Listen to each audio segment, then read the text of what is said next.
This is Tank peak of his Tank, Doc. He in a peak. Once again, I'm not saying this is a good fight. I'm saying this is terrible. So what is the point that you're saying, though? That's what I'm trying to figure out what you're saying. No, we talking about the fight in particular about picking it. I'm just saying, it's like, trash.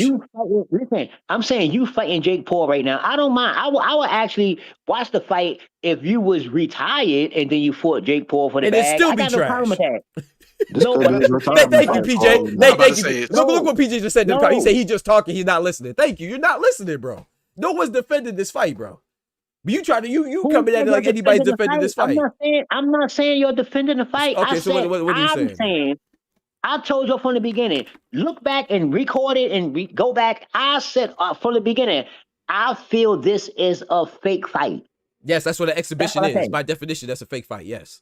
We agree. Yeah, but I'm saying I feel it's a fake fight, and I feel that Tank is dead wrong because you're in the peak of your career. You're not retired to be doing this type of shit. Everybody else was retired. You said Pacquiao wasn't retired. I stand to be corrected. No, okay, he is. To me, that doesn't make any difference because Floyd and Conor McGregor, whether you want to call it an exhibition, a real fight or not, to me that's a fake fight too.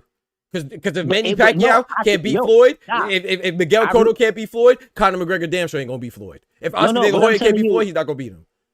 What I feel about Conor McGregor and Mayweather, I feel that fight was bullshit because that you made it actually count as a fight. That's why I said that was bullshit. You actually counted that as your 50th fight. That's the reason why I didn't give a fuck. That's the reason why I said that was bullshit. Okay, so then why is this one bullshit and this is an exhibition? Because it's not even counted. It's not even counted. Okay, so why was made it counted? Okay, He made it. Look, what I'm saying, Doc, is that Floyd made it counted, so he tried to make it more, not an event. I don't. That's bullshit too. It's bullshit too. To me too. But I'm just saying, at least that's what he did. I could argue that it's worse that it counted.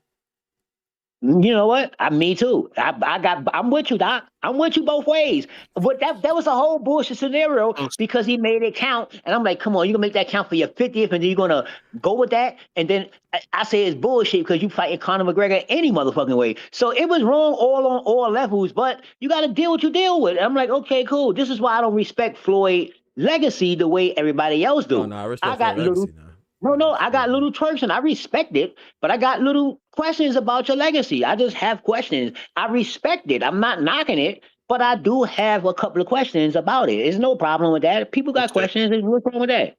I got a question though. If we listen to Tank, right, and we take his words as bond, right?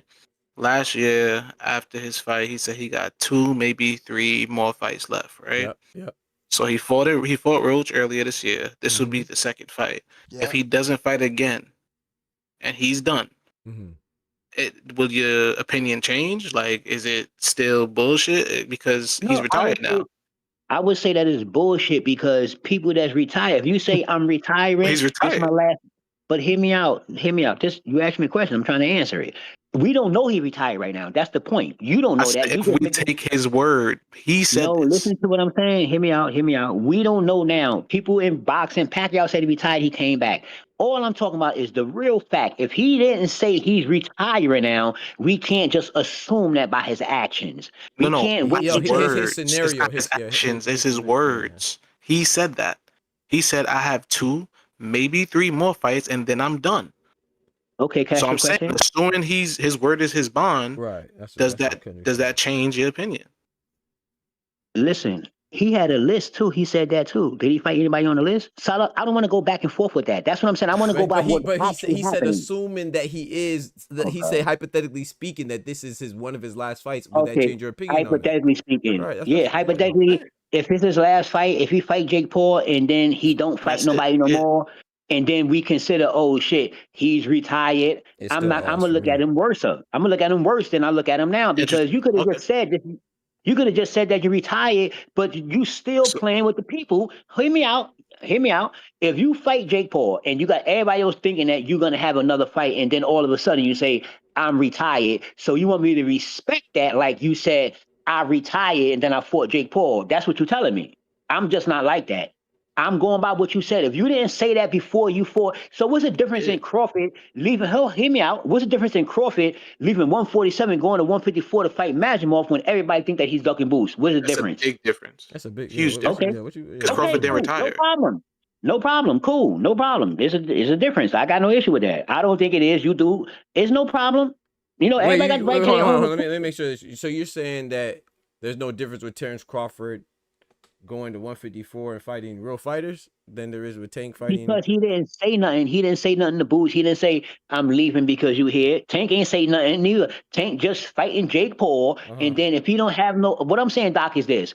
From the knowledge that we have right now as we talking right now, Tank is fighting Jake Paul. And we assume he's going to fight, you know, whoever else he's going to fight after that. We assume that. No, I'm just saying. Yeah, I don't assume. So I We're don't, not assuming nothing. Yeah, That's I what don't I'm saying. assume nothing, right? We're Yeah, I going don't by We're his assume. assuming that No. his I don't word assume was nothing. what he said, and he said he Yeah. has 2, maybe 3 more I don't fights assume left, nothing. and he's done. That's what that's the basis Okay, that I'm so going now, off of. That's his but, word. but you asked me if Tank Yeah, fight Jake Paul and don't fight nobody else, would yeah, I feel different because he yeah. retired? When you just said that Tank said he got 2 or maybe 3 more fights. This is So which last year, one you want me to go Ulster. by? This is last year, Ulster. So this is still He relevant. What are you still talking have about? only He one fought fight though Lamont with Jake Roach.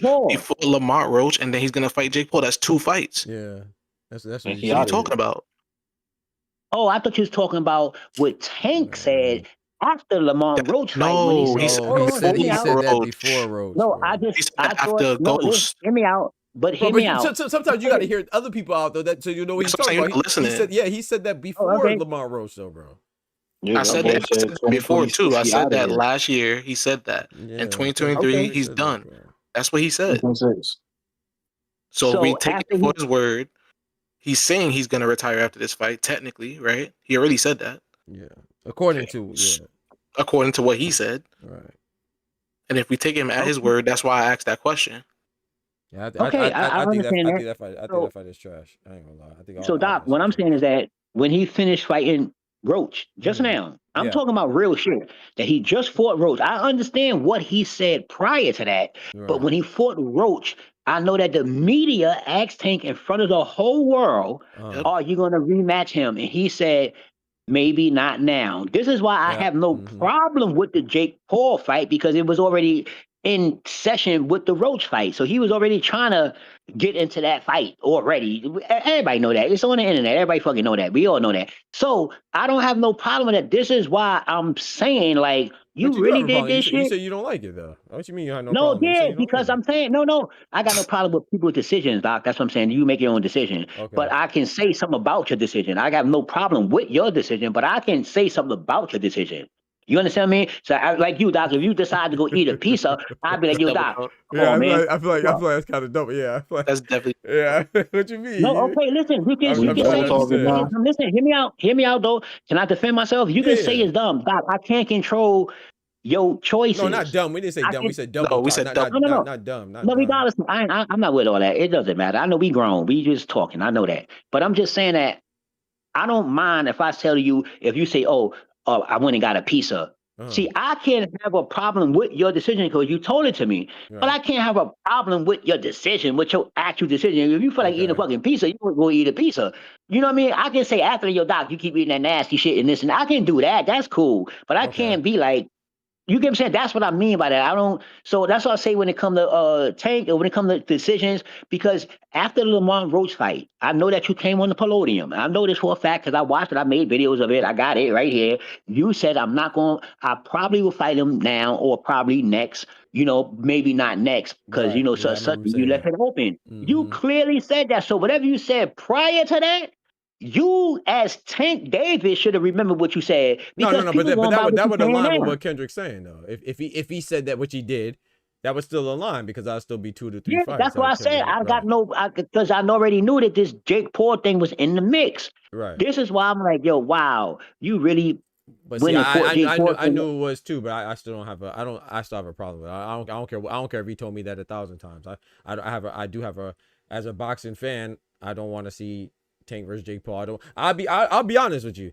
I would be a little bit more understanding if Canelo versus Jake Paul, and I'll be the most understanding with Anthony Joshua versus Exactly. Jake Paul Yeah, yeah, because yeah, Anthony yeah. Joshua I and Jake respect Paul are that. close to the same weight division. But even still, I don't want to Yeah, see that either. You see what I'm saying? But that makes more sense. Like, this is bad because not only is it Tank versus Jake Paul, not only is it not Tank versus Roach, not only is it not Tank versus Unification, it's also Tank versus Jake Paul. One guy's 135, one guy's 200. So, like, to me, it violates it goes against the code of boxing. We have weight Yeah, divisions for a man, reason. it's You see what I'm saying? crazy. Like Bud is And going that, up 2 weight divisions, but it's believable that Bud, because he's so proven, because he's undisputed, because he's great, undefeated, it's believable that he could beat Canelo. There's no way and you that I know, should believe that Tank could beat Jake Paul, or vice versa, that I should believe from what Jake Paul has done, besides being bigger than Tank, I shouldn't believe that he should be able to compete with a champion, you know. And shout out to my guy DZ. He says at least McGregor was a legit competitor. Paul versus Tank is literally just an influencer. I kind of disagree with that. Now I will say that I agree with you in general, because McGregor is a combat, but I think that Jake Paul at this point is a better boxer than McGregor. What y'all think? I would say that he's more. No, I mean, listen, I'm so. gonna give you that, Doc. But what I'm saying is like what you just said. And I'm glad you said that, because that's like the key. That's like it's the real elephant in the room. Because let's go back a little bit, right? When Crawford was gonna fight Canelo, what was the very first beef that people were like, man, nah, is the weight class. But didn't the weight class? small. It wasn't this big thing about this weight class. Yeah. It was like, yo. It was a big thing, like, no, it's impossible, such and such. What they talk about now to is just the power now. So it's the weight class, but it's the power. Mhm. So when you talk about somebody from 135 doing a fight at 190, and nobody said nothing about a weight class. They just talking That's about the thing. Nah, people He not saying that. going Nah, to people fight at saying no that. 190. He coming as he is. No, part Which this is is what why I'm it's saying. not sanctioned. Right. And I hope it doesn't. I'm gonna get to that. I'm gonna get to that. That's the point that I'm making. I'm trying to make a point, because it's strange how everybody argue about the Crawford and Canelo just about the weight class. That was like a big thing for a whole month. They were trying to, like, a whole month. And I here, don't really like this correlation though. Yeah, I think it's not. Because one's a legitimate fight and the other is some right. And bullshit. I think when That's people. my point. That's No, my but point. no one said that the fight was illegitimate because of the weight classes, though. We just said that that's why we think that Canelo's gonna win. This fight is illegitimate because of the weight class, bro. No one said that the fight wasn't gonna work because of weight differential. We just said that Crawford didn't have a chance because. And I'm not. When I say we, I'm not talking about me personally. I'm talking about everybody. That it was never a question of this fight shouldn't happen because of the weight differential. It's just that the fight is less likely to go in one person's favor because of the weight differential. This fight shouldn't happen because that's a big difference, bro. Yeah, this is exactly what I'm saying. I'm like, yo, nobody is saying that. People is talking about the actual fight, Doc, but nobody is talking about it shouldn't happen. No, You that's get what I'm a lot saying? of people. A lot of people are. Like even with a lot of Crawford, people are. they was trying to act like it shouldn't happen because of the weight thing. That's what I'm trying to say. So if you don't understand the difference I of what said I'm the saying, opposite though. I said the opposite. yeah, though, that's what I'm saying. Yeah, I'm saying, like, when it comes to Tank and Jake Paul, but this fight, because it's an event, it's like, because it's not sanctioned. It can't get sanctioned because the weight classes is too far apart. It might. And I don't know. and they'd be an idiot to sanction some shit like Yes, this. they would This be is an like a clear fucking like clown show. So and this is my point. But everybody making it seem like this is cool because they're not stressing that factor. When they stressing the factor of two real. Who's not? Who's not? No, stressing that factor? certain people, not saying us. I know, saying not us. us. I know. So who? Like I haven't seen anybody discuss this and not bring up the weight. I haven't. Now I don't go watch content creators, so I can't speak on content creators. But I feel like that is the main talking point. The weight. Yeah, I actually know a content creator that is validating this fight. Yes, crazy. that's what I'm saying. They talking about the know. weight. I'm not saying everybody because we talking about the internet, y'all. So when I just talk, I'm asking you who though, bro. That's a fair question. But like, she's saying the weight don't matter, right? I got to. I got to see who you talking about. But Doc, what I'm saying is that I'm not. I don't got my book out because I'm not trying to do a video you have of to just have your this shit book, here. bro. You know what I mean? No, I'm just saying I'm not figuring out who's saying this and who's saying that. I'm just, sometimes I'm just scrolling because it don't make sense to me, so I don't investigate it. It don't make sense to me. I've never seen. I'm just saying. I've never seen anybody say that they think that this fight should have discuss this fight and not bring up the weight difference. I haven't seen that. Yeah, I do. Okay. It's the internet. I do see people because she's ignorant motherfuckers. I'm telling you, got real Tank fans that's really believing in this shit. Like these are facts. Can we change They're not gears real they're not quick? on my friend list. They're not on my friend list. This is the I don't internet. never see them. Yeah, you got to get up out of there because that's crazy. You scroll and this shit comes up. You scroll and it comes up. Man, I've been building computers since I've been fucking 20 years old. Trust me, you just scroll up and bullshit come up sometimes. It's up to you to engage with it. You know what I mean? Right. You So get let's into not it, engage engage with with it. it. I'm not. Let's not engage with it, man. I'm not trying to hear about somebody talking about Yeah, Tank No, and but you Jake don't never know Paul. what it is. Weight class No, don't you don't know. matter. That's crazy. No, Doc, you don't know what it is Going over until the sometimes. legitimacy for this fight is kind of Yeah, sometimes when redundant. you hit it, yeah, it's Yeah. redundant. That shit is redundant. Yeah. There's no For real, legitimacy it's in this no. fight at all. There's nothing to That's what I'm justify. saying. Like when you told me like I'm agreeing. I'm not agreeing with that. I I'm view not the saying same you shit agree you with it. I'm do. just saying I Yeah. never seen. I don't, and there's a reason why I don't see it because that's nonsense. There's no way to legitimize this fight. Like I said, if you want to say like, okay, bet you're cool with it because somebody's getting their money, you happy for them, yeah, that's cool. But at the same time, I'm a boxing fan, and I feel like I could Yeah, voice my opinion on a fight being trash, and there's no way, shape, or form that you can tell me that this fight is good. At the basis, the very me foundation, neither. it's an exhibition, Yeah, and that already lets you know that I'm with you with that. it's not legit. So I just Yeah, I'm with you I with don't that. like this fight, and I don't think that, and even if it is a sanctioned fight, it's still trash to me. Like I said, But you could talk Tyson to some Fury and people. Ngannou was trash, and they're the same weight class. I thought that was Mike like Tyson and it's Jake cool. Paul was I'm gonna trash. watch it, but it's still not a good Yeah. fight. You know what I'm saying? It's still Tyson Fury versus Ngannou, whether it's legit or not. It's still not Tyson Fury and AJ. I mean, sorry, AJ and Ngannou. I love that fight because it was action packed, but I didn't like it going in because it's still not a. He's not a fighter. I'm trying to see AJ versus Yeah, he's Fury. not a Not, fucking you know what I'm fighter. saying? He's not I a mean, sorry, fighter. not a So I'm boxer. not. Excuse me. So he's a fighter, not a boxer. Sorry. Yeah, not a boxer. Yeah, You know what I not mean? just So that play a part though. It just play a part in how certain people see the sport. Not everybody. So I'm not talking for Yeah, I everybody got you because talking about like some of the Tank fans, and I think that's ridiculous because those same Tank fans them had niggas is sources crazy. that said that this fight wasn't going to happen anyway, and said everybody else was wrong, and then now they're the same people saying that, oh yeah, he's saving boxing and all this good stuff. So And they're saying this is a good fight yeah, now. it's a good fight now. Yeah, all of a sudden it's good But and the it's funny saving thing about it boxing though, and Doc, it's all this other nonsense, bro. No, you know the can't. funny thing about it is that I don't still think that Tank.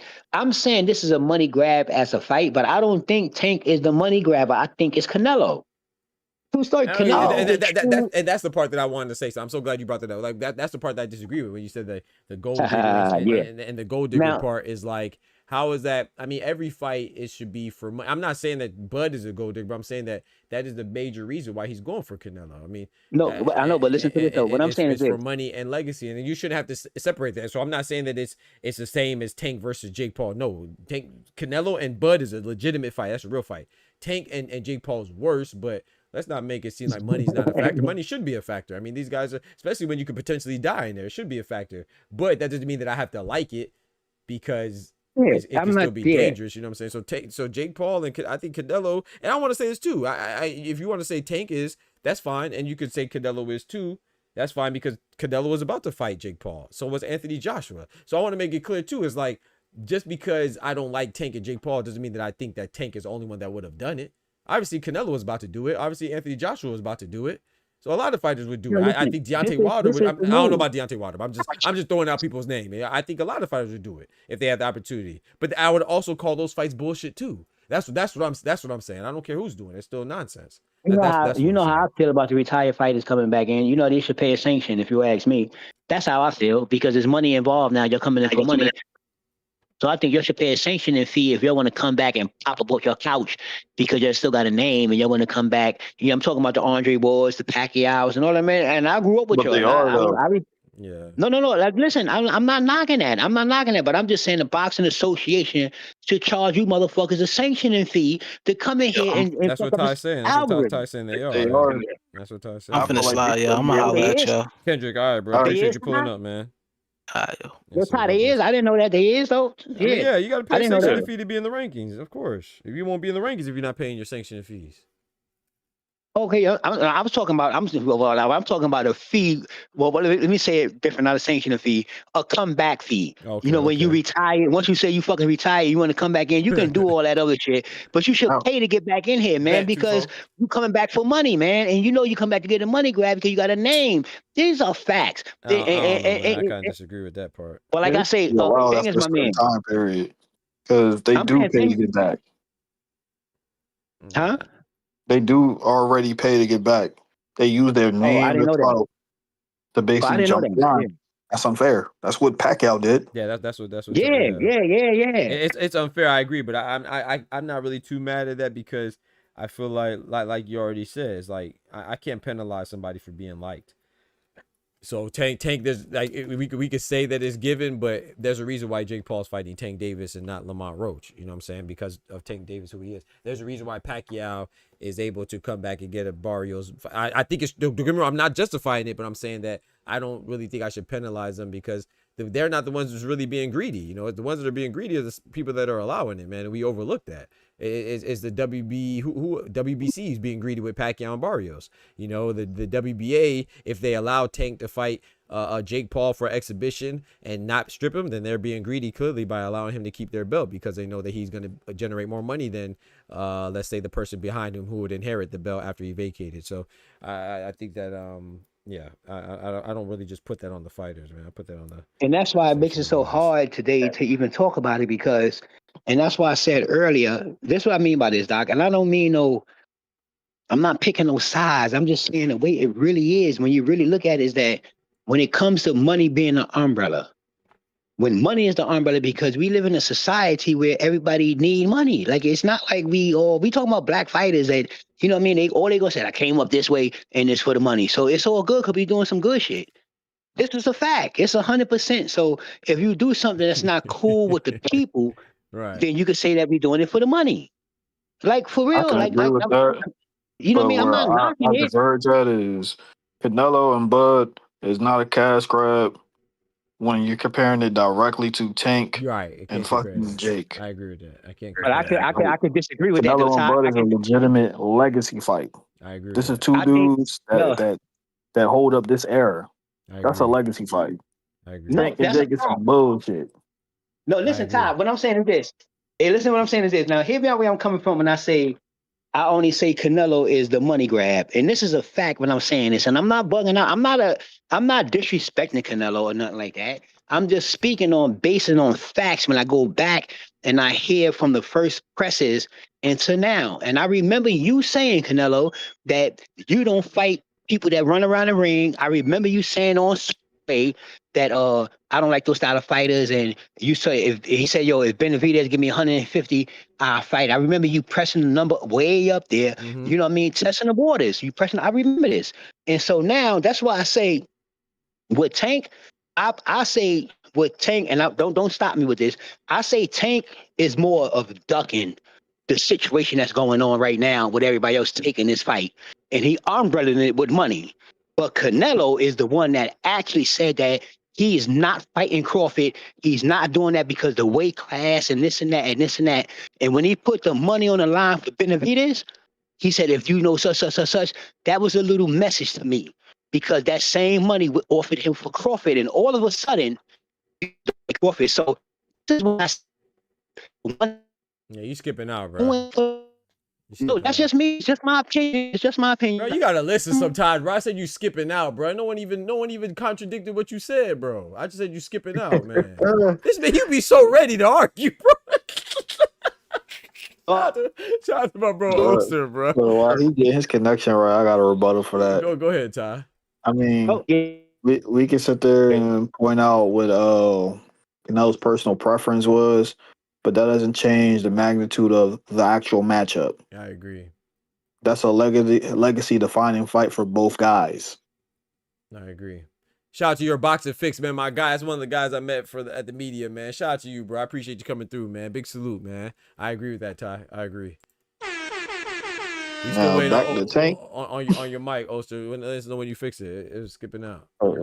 This my time to get my nasty shit off. Yeah, please go ahead.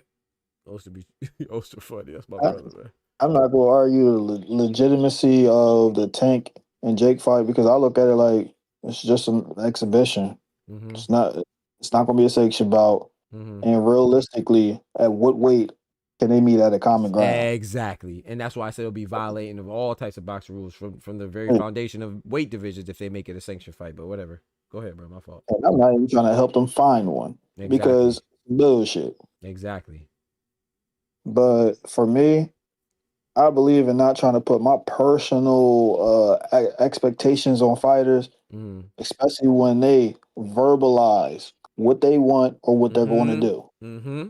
I agree. Tank has been telling us for the last couple of years what's it going to be. Yep. He going to do this, that, and he up out of here. Yep. Let him go about his business. Yep. My problem is with the fans that try to enable or put these extras Yeah. on it as if this is the legacy fight Yeah. or he's doing something that's great. No.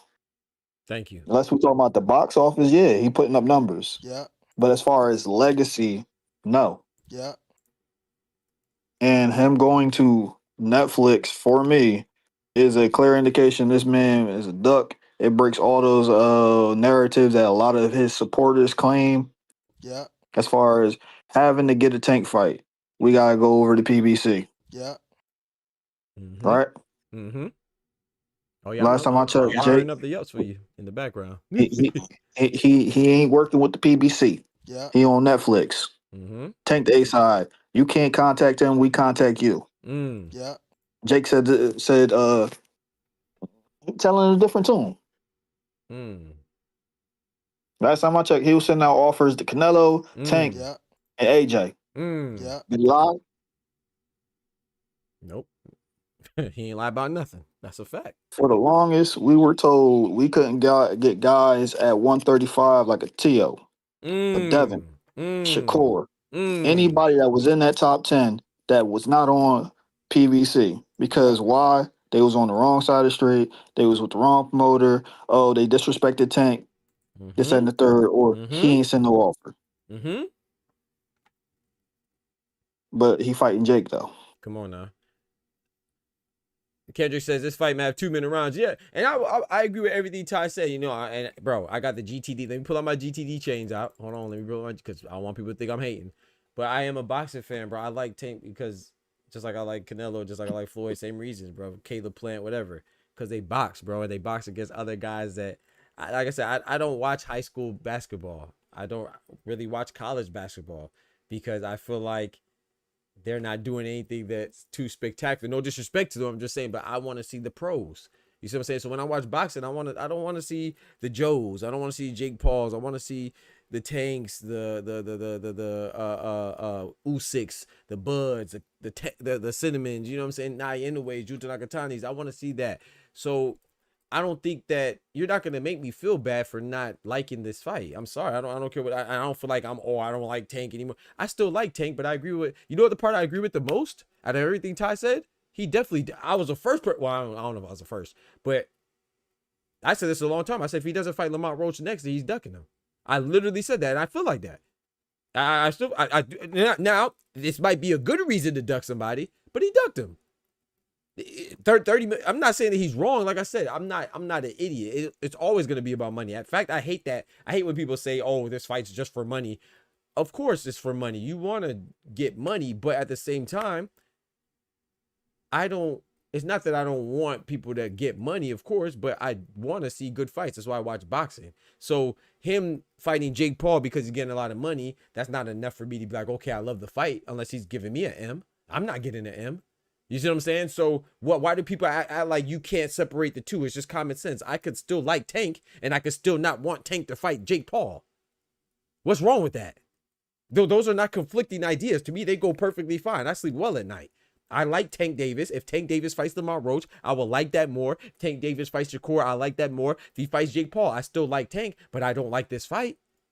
I'm not excited for this fight. I'm not intrigued by this fight, and especially with the thing what he said about PBC. Now, the part that I would ask you and I would counter, and I don't know. I'm admitting I don't know.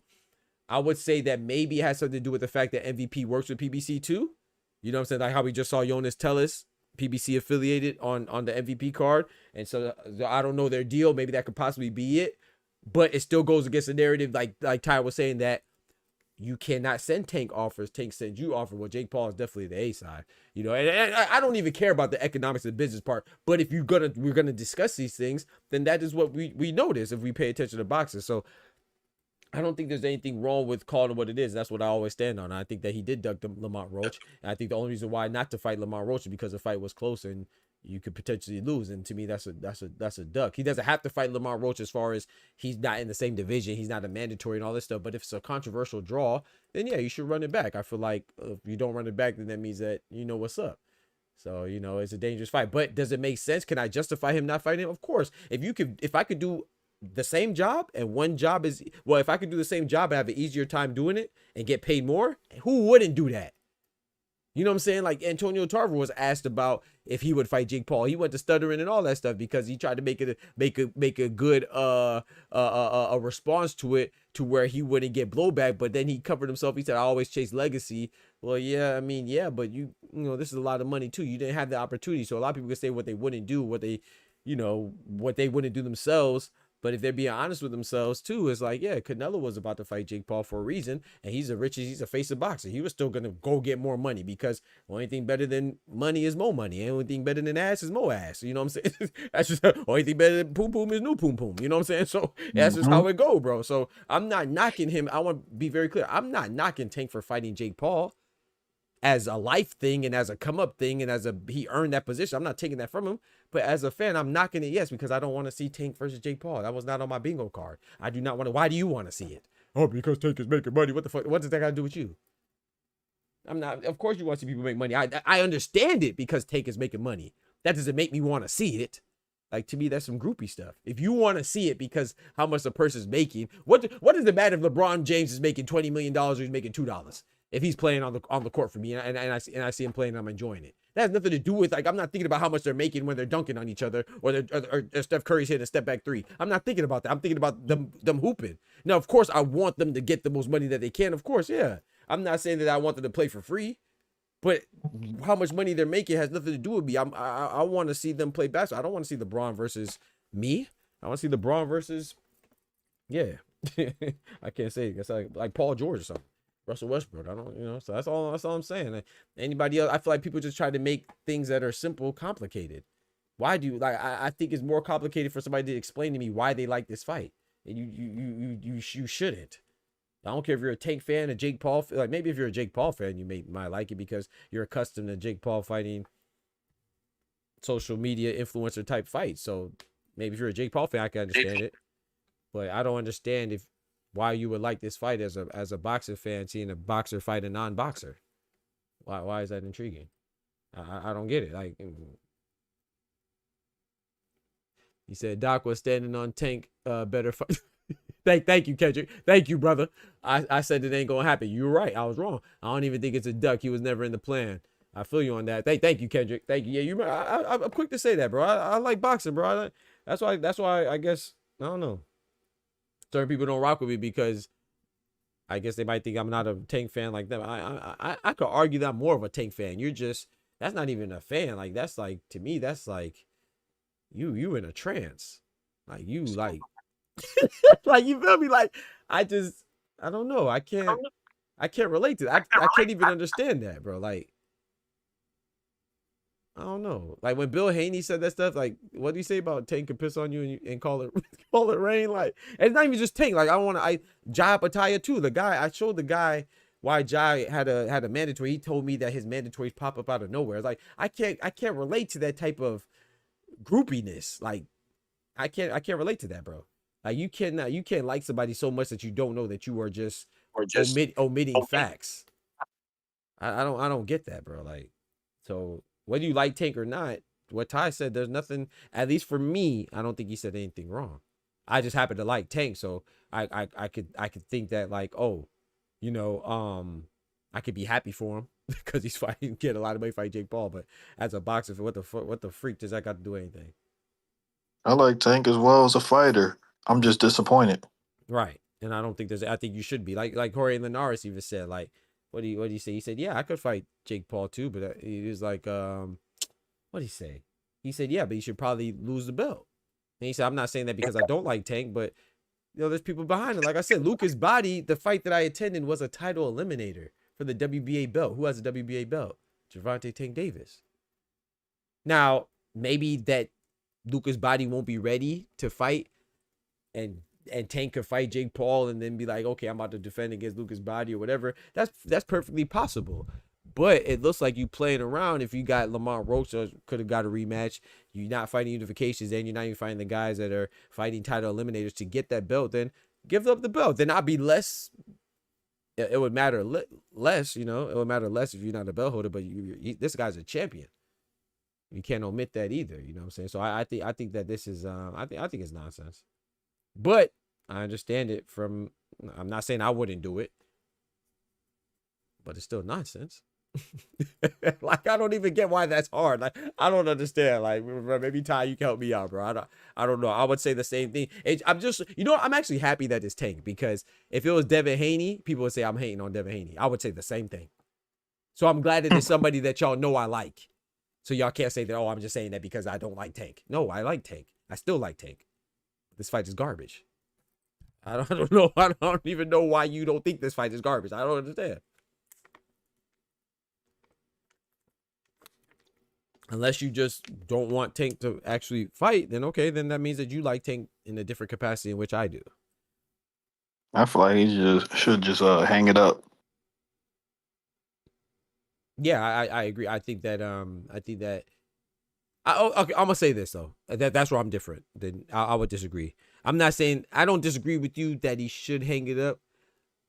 I think that some people don't have the ambition that everybody has. So if he wants to keep fighting, keep fighting. If you can make the money, you know what I'm saying, and you enjoy it, keep fighting. But I don't have to like it. You see what I'm saying? Like, so I mean, if you want to keep fighting, I'm not gonna say shit. But I do agree with you as far as fighting like top guys. I think you should probably hang it up, because you can't be 1 foot out, 1 foot in, and beat a guy who's fully dedicated and talented like Shakur Stevenson. I don't think you can. You know what I'm saying? So it's like, I don't think you could fight these other top guys that are serious. You know, that extra block that they're gonna run is gonna come into play during the fight because they're serious. You know what I'm saying? That extra, you know, and when you're not fully committed, then yeah, you're probably gonna lose. Like, I would be honest, if you ask me right now, who would I take today? I think Tank is better than Shakur. I think Tank beats Shakur. Y'all know that. I think Tank beats Devin Haney. I think Tank beats Teofimo. But if you're asking me today to pick, and I know Tank is fighting Jake Paul, and I know Shakur is trying to fight unification, and Devin Haney's fighting Brian Norman Jr., there's no way I'd pick Tank right now. That'd be stupid. One guy's fighting, the other two guys are fighting for real, and this guy's fighting for, like my boy Oster said, for fake. It just is what it is. Like, you'll be a fool. Like, I'm sorry, I'm just not lost in the sauce with anybody like that, bro. I don't know. Like I said, maybe I need to get more infatuated with these guys if I have a content channel. I don't know. Maybe I need to be more ridiculous. But Hell no. Yeah, to me, that's an easy pick. Like, I don't even know why you would even. That shit's crazy, bro. Why would you go with the person that's not fully committed? Like, that doesn't even make sense to me. So it just don't make sense, bro. When I think about Tank now, it's like, with the way he's going to end his career, where does his legacy actually stand? That's a good question. Because that's what I was trying to get to earlier. It doesn't look good for me that it just seems like for the better part of your career, it was more about the flash, the glitz, and we gonna make this money. But yeah, I fought a couple guys, but it ain't much substance there. I agree. So it's gonna be hard to really put him over some of his contemporaries. I agree with that, bro. I agree with that. I've always said that. Bet I got you, Tufo. I've always said that I thought Devin Haney was the most accomplished as far as accolades and stuff, because he's the youngest undisputed on the male side. You know, shout out to Gabriela Fedora. But I don't even think that's debatable. But I think where the debate comes in is like, and for me, I do think that Tank, the fact that he fought more champions, I know a lot of people don't care about Hector Luis Garcia. I do. I know a lot of people would say that Leo Santa Cruz is smaller. Okay, there's an asterisk there, but I do. I know a lot of people say Mario Barros was a 4-real belt. I mean, I still think that's a good win. Eastside People Cruz, I think those are good wins. But if you beg to differ, that's cool. However, you're galvanized more if he fights Jake Paul.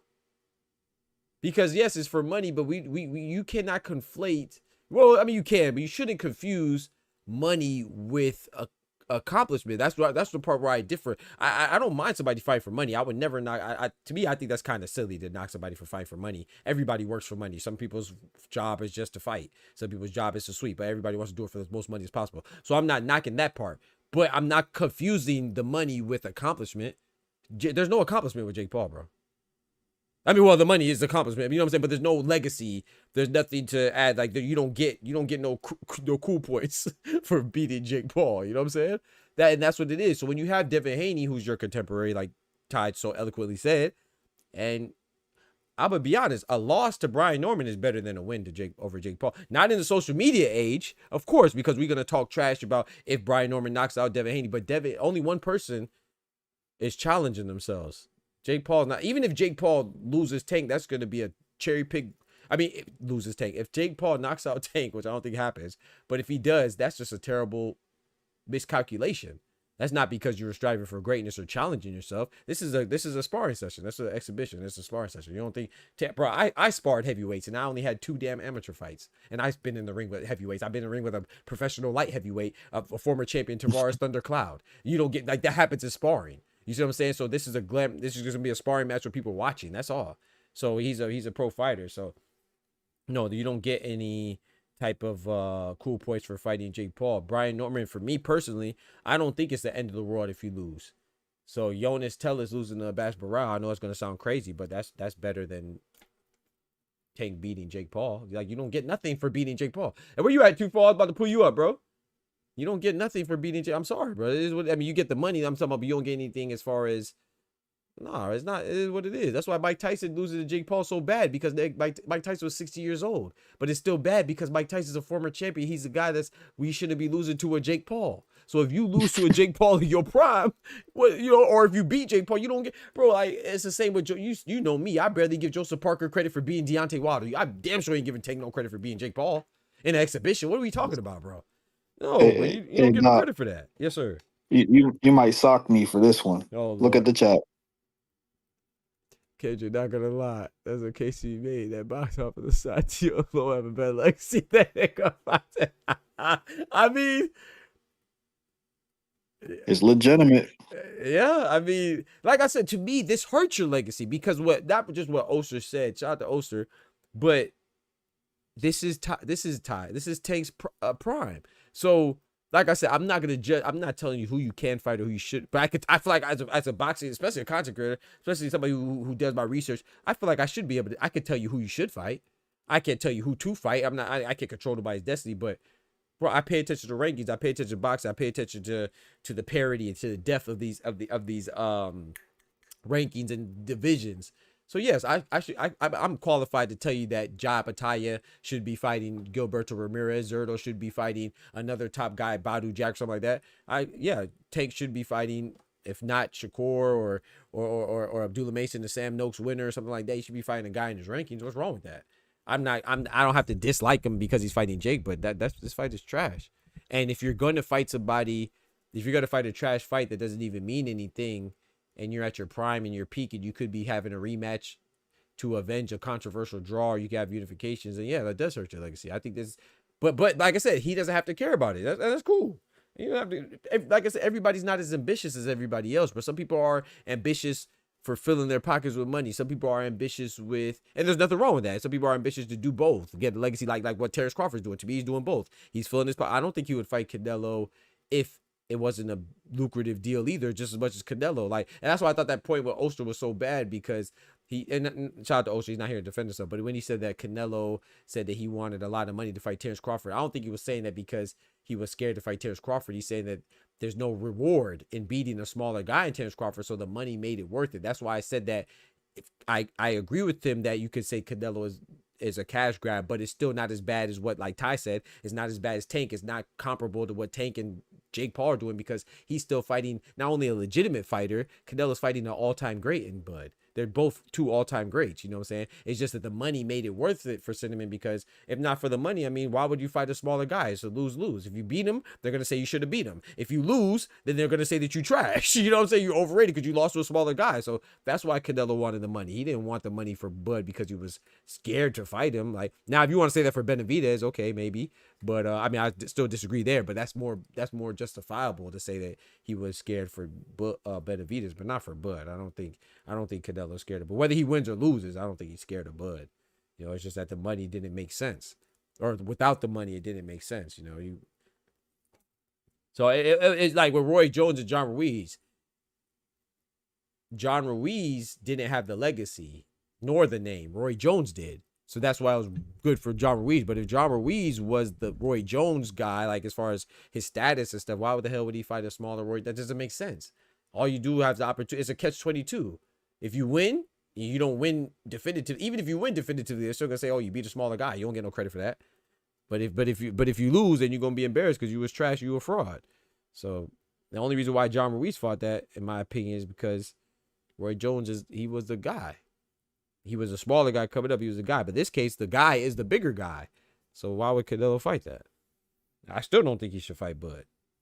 I've always said that because I think it's a fight that doesn't make sense. For Canelo, you know what I'm saying? It makes sense because Bud is a beast, but I'm saying like the risk outweighs the reward to me. He's not going to get any. He's going to get some. I'm going to give him credit because I think Bud's so phenomenal, but he's not going to get. It's not an even playing field. Bud's going to get more credit for winning than Canelo would get, and it makes sense because he's the bigger guy. I can't name anyone that Loma beat that would even that would make Tank sweat. I agree with that. I think. But I agree with what Ty is saying too, because like I said, that goes back to what I said to my bad Ty. I'm gonna let you if you chime in whenever you want, bro. I agree with what Ty said though in a certain way, because it goes back to what I said before. To me, Brian Norman beating Devin Haney losing to Brian Norman is still better than Tank beating Jake Paul. Because I'm a boxing fan. Because I recognize the risk that Devin Haney is taking to fight a big puncher. Tank is not taking the risk, bro. Devin Haney is taking the risk going up to a new. And I'm not just saying this because I like Devin Haney. What Devin Haney is taking the risk going up to fight an undefeated champion for a belt. There's none of that that's applicable for Tank versus Jake Paul. So I don't think that winning is everything, but some people do, and that's up to you, you know. But me, I think that I could find value in losses. I could find value in challenges. I could find a bright side in Jonas Tellez losing to Abbas Barao.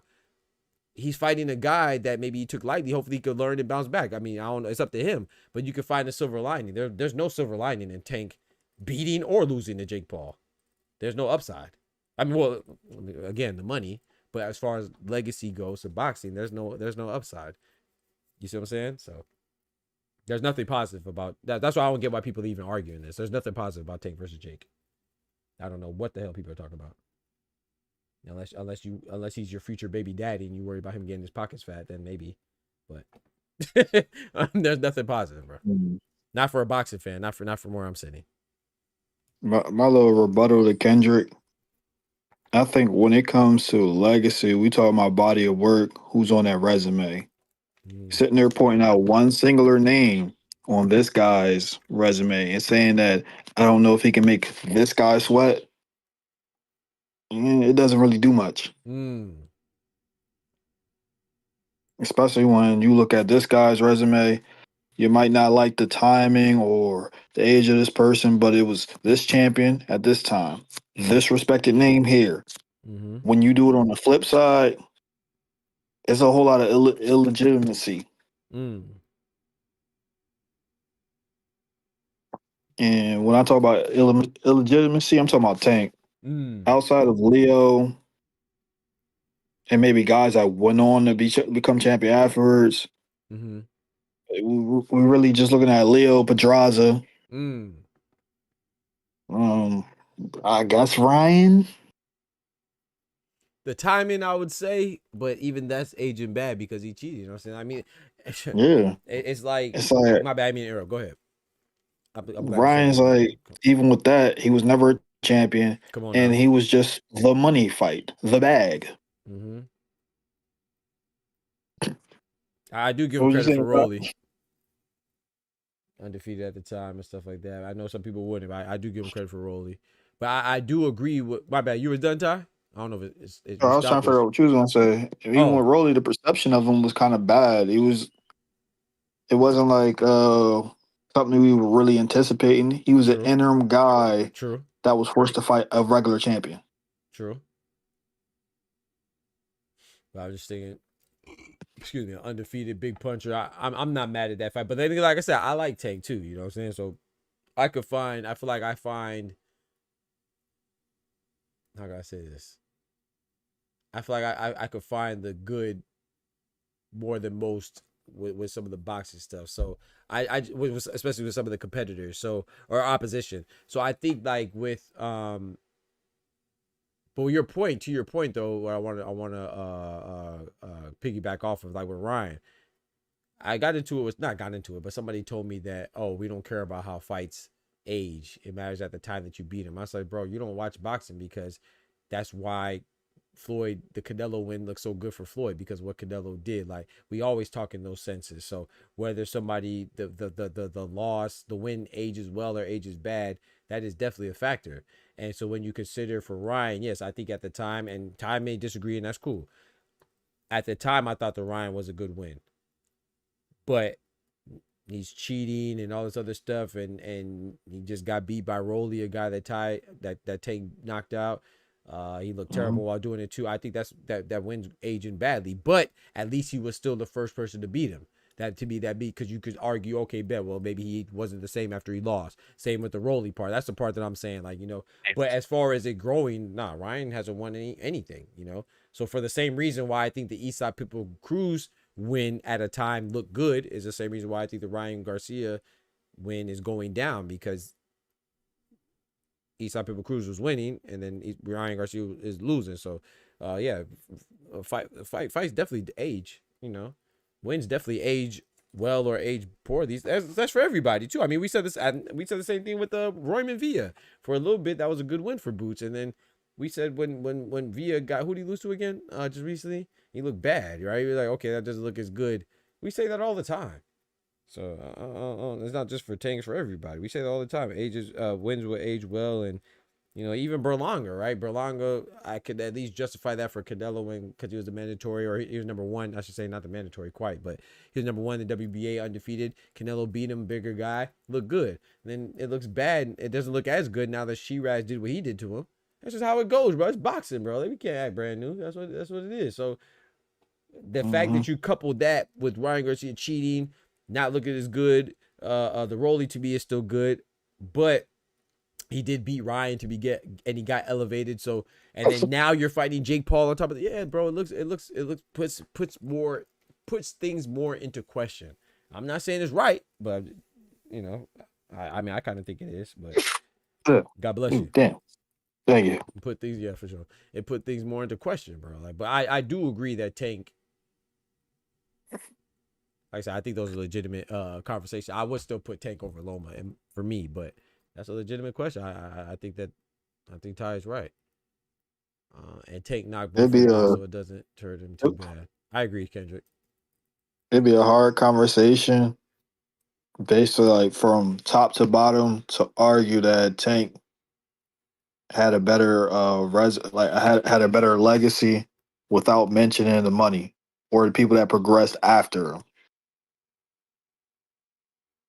Yeah, I will say that it'll be hard to argue that without mentioning. So I'm gonna tie the money with the box office appeal. Like, oh, that's what I agree with that, because part of Take is like the persona, and he had like almost like a Mike Tyson presence, like that. That's kind of what it was.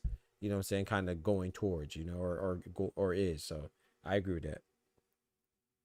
I agree with that. But I do. Oh, go ahead. My fault. That Gary Russell win, even though I thought it was kind of Mickey, still a good one. That really did something for his resume because of that historic run he had at 126. Yeah, I think at the time the only person that had a longer reign or more defenses was Wilder. Yeah, almost doing his thing. What? I said, at the end of the day, I think Kendrick nailed it on the head, man. It doesn't really matter, he's not fighting for legacy. And like I said, I'm not here to I don't think everybody has to do that. I don't think everybody has to do that. But at the same time, when we're talking boxing, that's something to mention.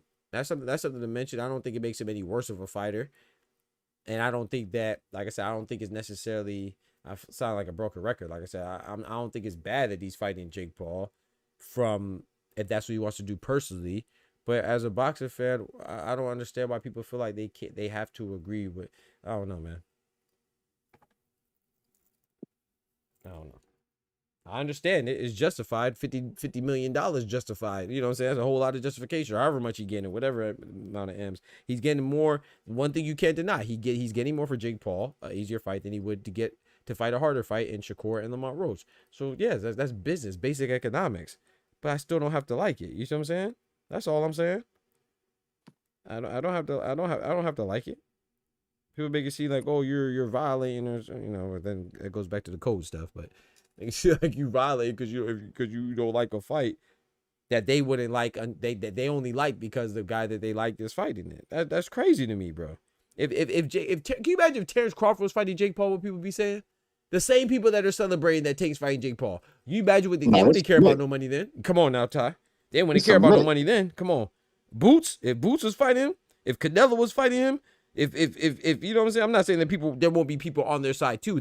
Let's be clear. There'll also be people that would be justifying it on their side as well. But the same people that are justifying it for Tank would not justify if Devin Haney was fighting him or Caleb Plant or Shakur or. I ain't gonna lie, but if Canelo was fighting him, I feel like it would be a different conversation. I do too. Because there'll be some validity to that fight. Yeah. It'll be at a real weight. Yeah, I agree. This fight would be sanctioned. Yep. I might not like it, but it'll be legitimate. Yep. And that's why I was saying that I think, remember I think I said it earlier. Yeah, I said it earlier when I was like, I don't like Jake Paul versus any of them, but I like Canelo and Jake Paul more than Tank and Jake Paul, and I like Anthony Joshua and Jake Paul the most. Not because I think it's legitimate. Makes more sense. Right, there you go. And not because I want to see them fight him, but at least it'll be a closer in weight and it'll be more legitimate, like you just said. So, agree. And that means I can't believe I actually gave Tio punk ass some flowers. He's underrated and overshadowed by stupidity. Yeah, but it's a fact, though. I don't know, man. I mean, yeah, the Lomachenko and Josh Taylor are great. Like, out of that group of guys from his. Like if we was to put him in like a graduation class, he will have the next best resume next to Devin. It's like 1A and 1B with them. Yeah, I can see that. I would put Devin above, but yeah, I can see. But I don't know. And it's hard to really say because I don't like the guy. But I can't knock his accomplishments. Yeah, I can't knock it and either. He actually got names. But the only thing is, I don't know if I put him over. Like I said, I everybody different, but I do value the amount of champions that you beat, and I just think that I don't know if I put him over Tank. But the fact that he was taking belts off champions, though. I was just about to say that, yeah, with Josh Taylor, and those are great wins. I will say this: if the best 2 wins or 1 win, I'd probably give it to Tia. I will say that. Like with Broly, he became a champion prior to meeting Tank. Would you hold that over Richard Comey? I forgot about Richard Comey. Popping up in his city and snatching his belt up off of him.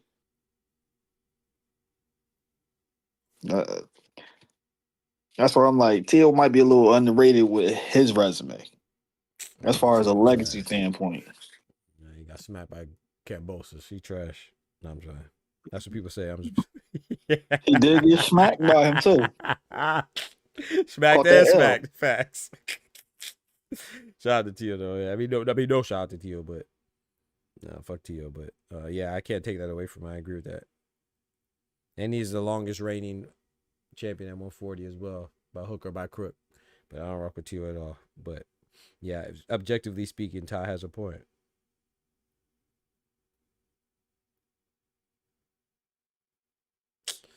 Yeah, man, but I'm about to go ahead and call it, man. This is a way longer stream than I anticipated, but we did 5 hours. That's crazy. I like it, though, even man. though somebody was up here just yapping.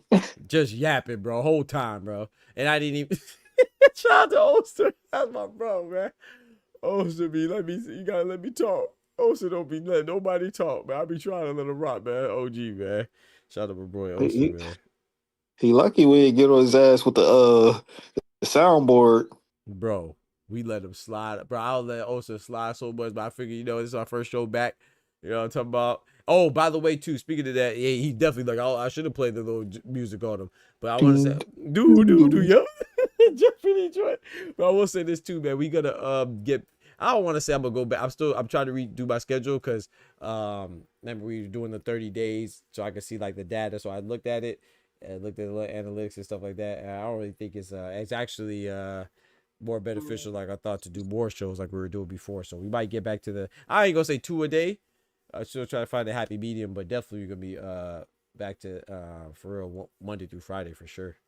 Good Lord willing. So. Yeah, you gotta bring back the you know what I mean? Cause I got some smoke for some people. Oh Lord. Uh-oh. The champ is here. Is this nigga serious? Uh-oh. Very. Yeah, we gotta get back to it, man. So yeah, we did some work here, man. Shout out to everybody that supported, man, for real. But I didn't get to talk. We're gonna still talk about some more experiences at the thing too, man. From the fight week, man. I appreciate y'all rocking. Yeah, man. I don't know. I think hopefully more to come. But we definitely gonna do more live shows again. We just gotta keep turning up, man. We gotta keep turning up. Man. I had fun, man. God is good, bro. Appreciate all the support, man. Shout out to Ty, man, dropping all the love in the super chats. Shout out to everybody dropping love in super chats too.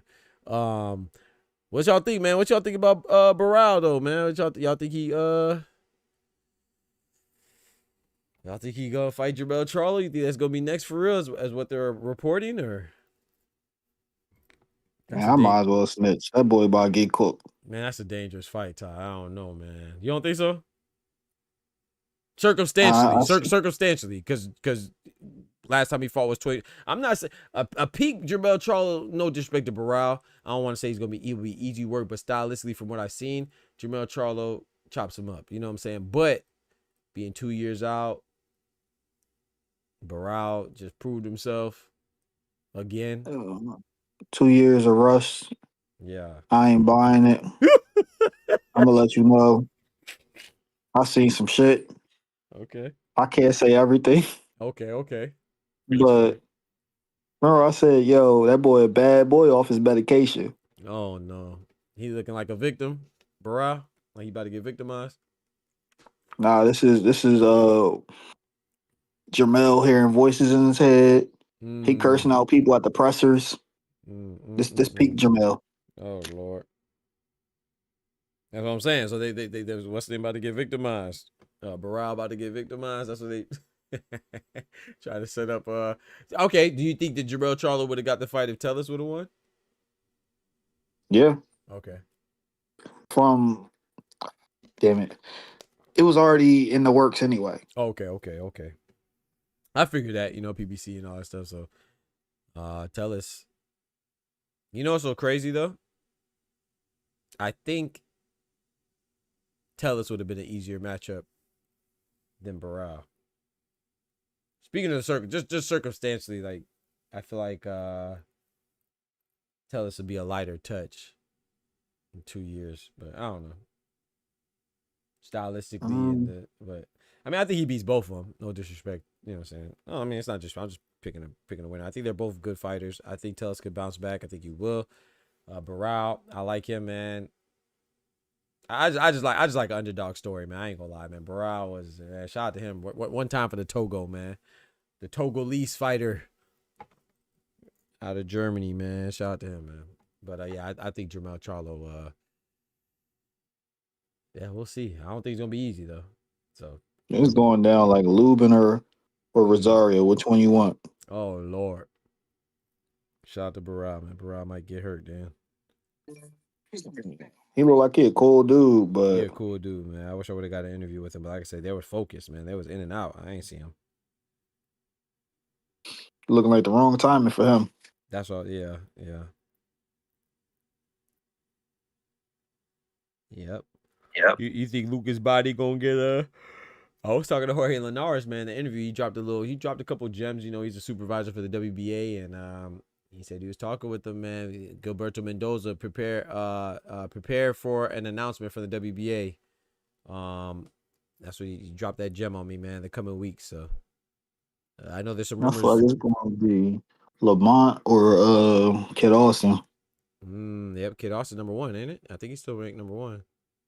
Mm-hmm. So you think he's gonna get body and Schofield to get that fight for Elevate? Because I mean, I get Lamar Roach, but do you think Lamar Roach is gonna commit to 135 though, or I don't know what he's doing. And he deserves the time, you know what I'm saying? He's been in limbo, so I'm not saying I hate the push. That's the thing, bro. I just like boxing too much, bro. Because I hate the way that Lamar Roach is somehow being villain. It's like Devin Haney, bro. Like we be so bad. Like you can't have that be infatuated with somebody so much. Like they turned Devin Haney into the villain for being cheated. Lamar Roach is being villainized because he didn't know if he was gonna get the rematch or not. Like how is that his fault, bro? Like and like I said, I'm gonna take. I think Tank would beat Lamar Roach in the rematch. I want the rematch to happen, but I'm not mad at Lamar Roach.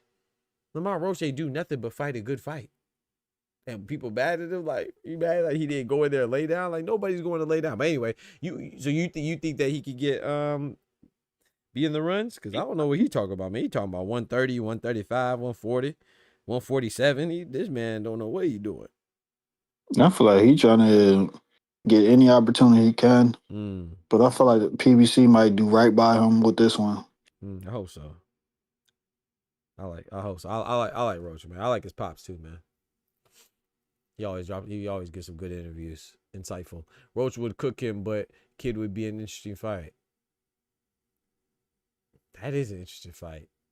We just said it, but I really didn't think about it until I just remember what Kendrick said. That's an interesting fight. I don't know, man. I would have Roach too, but man, I don't know. Against which one? Kid Austin. That's a good fight. I don't know. That's what I'm saying. I don't know either, bro. I might lean towards Roach, but I don't know, Kendrick. I don't know, man. Kendrick said Roach will cook him. Maybe you're right. I don't know, He man. might be able to outmaneuver him in spots, but I think that size going to get him. That's what I was thinking. Yeah, we're going to pause that. But that's what I was thinking too, though, along those lines. I'm still surprised he can make 135. I'm telling you. Some of these guys. Bro, I saw, who did I see? Omari Jones. That's one I wish I would, but I was too busy trying to. Golden Boy. Yeah. Omari Jones. Golden Boy. No, Matchroom. I thought he just signed with Golden Boy. He did? I could have swore I just seen something that had him signing with Golden Boy. That's news to me. I know somebody signed with, I think you might be confused with I think someone did just sign with Golden Boy. Another black fighter. Shoot, what's his name, bruh? Because ain't Omari the one that used to be with Devin? Oh no, he used to be with. Nah, I don't think so. I think you're talking about the Harvey guy, right? Something Harvey. Maybe you're right. I don't know. Nah, but no. I know Omari Jones. Nah. He's with Matchroom. He's still in Matchroom. Omari Jones is an Olympian out of Orlando. Oh, okay. Yeah, he got I believe he got silver. But yeah, I saw him. That boy tall, man. I didn't know he's that tall. I mean, he fight at 154, but he tall, bro. He like 6'2". I didn't know he's that tall. I know you talking about somebody just signed with freaking Golden Boy too. I know who you talking about too. A black fighter. Man, I can't remember who it was. I think it might be Omari something else.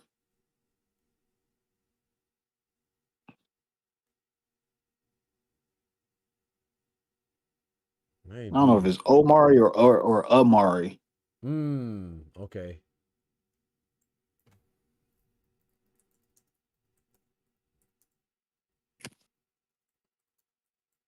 He was on the undercard of the Regis fight. You're right. And people were laughing at how he was getting paid or whatever. No, you're right. You talking about Omari Jones. That's crazy. Yep. So they both have the same name except his is Amari with an A. Mm-hmm. Yeah. So Omari Jones, the one I'm talking about is with Matchroom. Amari is the one you talk about with No, so yeah, that's who Ty's talking about. I'm talking about the one you just typed in, Shawa, but he's talking about the one with an A. Yeah, when you said he was from Florida, I'm like, oh, no, we talking about the person. Yeah. Yep. Yeah, I'm talking about the one from Florida, the former Olympian. Cause I think Umar is a Cali kid. Yeah, he was with DHP like Shaw was talking about. Yeah, that's crazy. That's crazy. Yeah. I knew I just saw it too. I just looked it up. Yeah, I saw it. Was it yesterday or the day before? I saw it. Okay, that's what's up. Yeah, he signed with Golden Boy. Yeah. Amari Jones is with Golden Boy. Omari Jones is with Matchroom. That I saw Omari, the one from Orlando. I ain't know they got him listed as 5'11". I'm 5'11". He ain't 5'11". That dude, he at least 6'1", 6'2". But he tall. They trying to cap for him a little quick. Yeah, they tried to cap for him for real. Cause when I saw, I was like, dang, I thought he was like 5. I really thought he was listed as 5'10", but he listed as 5'11". I looked it up. He saw he's 5'11", but that's cap. He's because I'm a strong 5'11". Purposely do that sometimes. It's so they can actually get their fights. Yep. Yeah. Cause I remember at my amateur fight, my when I didn't get a fight, my trainer tried to tell my coach tried to tell him I was 5'9". I was like, you get a fight with somebody else? Yeah, he 5'9". Yeah, and I almost got him, but then they saw me and said, oh, nah, we good. Oh man, too, man. I had my people travel too. You go hit the scale, they be like, hold on. Right. Nah. Right. Yeah, this is who you talking about right here. Amari just. Yeah. That's the one that signed with Golden Boy. Yeah, bro. I was like, man. And this is the one I saw right here. It's Omari Jones. Oh, okay. Now they got him at 6'1" right here on BoxRec. I looked up somewhere else. They said he was 5'11". I was like, hell no, he ain't 5'11". You must have seen that updated his shit. Like, hold up, nah. Fact, exactly. Oh, right here. Okay. I guess Wikipedia, the overview got him as 5'11", but BoxRec got him at 6'11". I mean 6'11", 6'1". Yeah, he about 6'1". Yeah, he tall. Oh, Mario, the one you talking about, yeah, he from Cali, like you said, he's 6 foot. Yeah, middleweight. Yeah, I think I only seen him fight once. Where you said you saw him fight at? He definitely was familiar, but I can't place. He was at Oracle on the Regis card. Okay, Regis. Dev Regis. Okay, that's probably where I saw.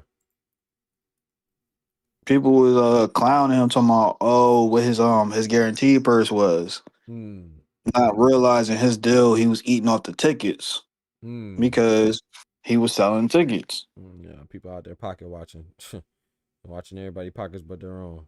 Crazy. Shout out to my brother Ty, man. Smack the like button and swipe the hype too. Thank you, my brother.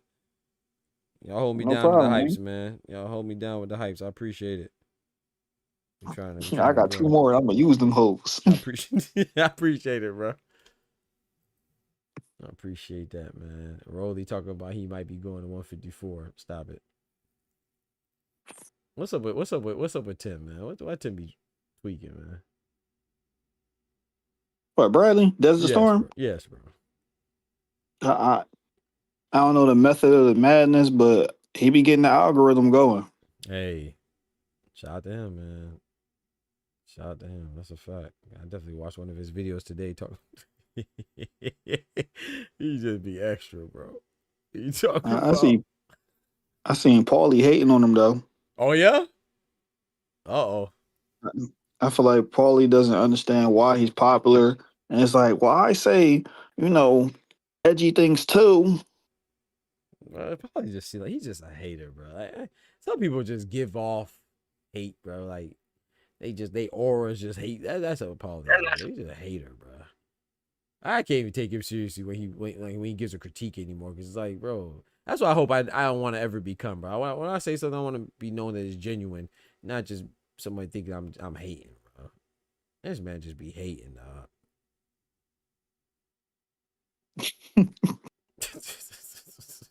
Man, a hater, bro. Man, a hater, man. That Tank J stuff, he was out there. I told ya.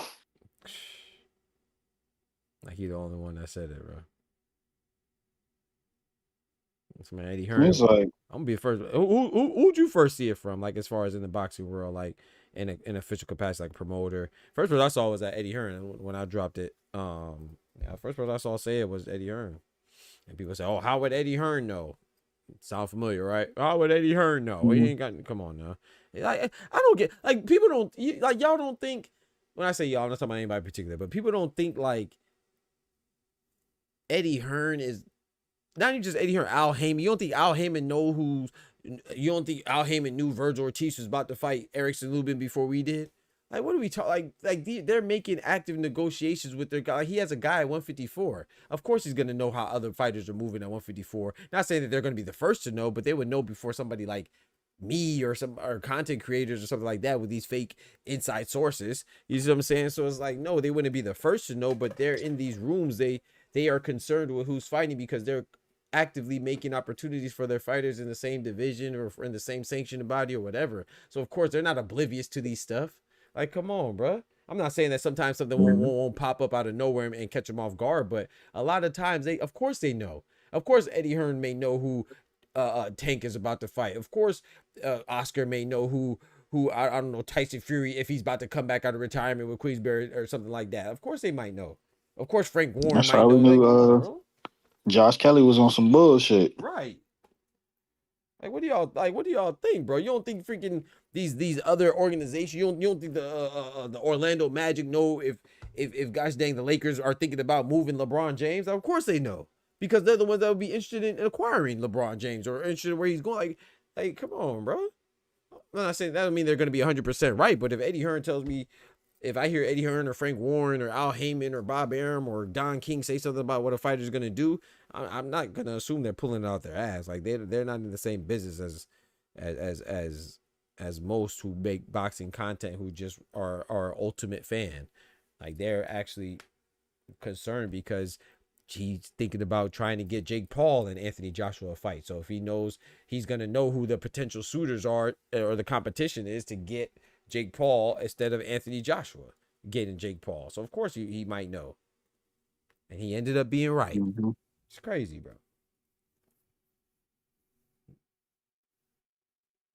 Now, we get stuff wrong, man, sometimes, but we gotta. Some people be trying to gatekeep it from me. I saw this other content creator. I don't remember who it was, man. This man made a video and said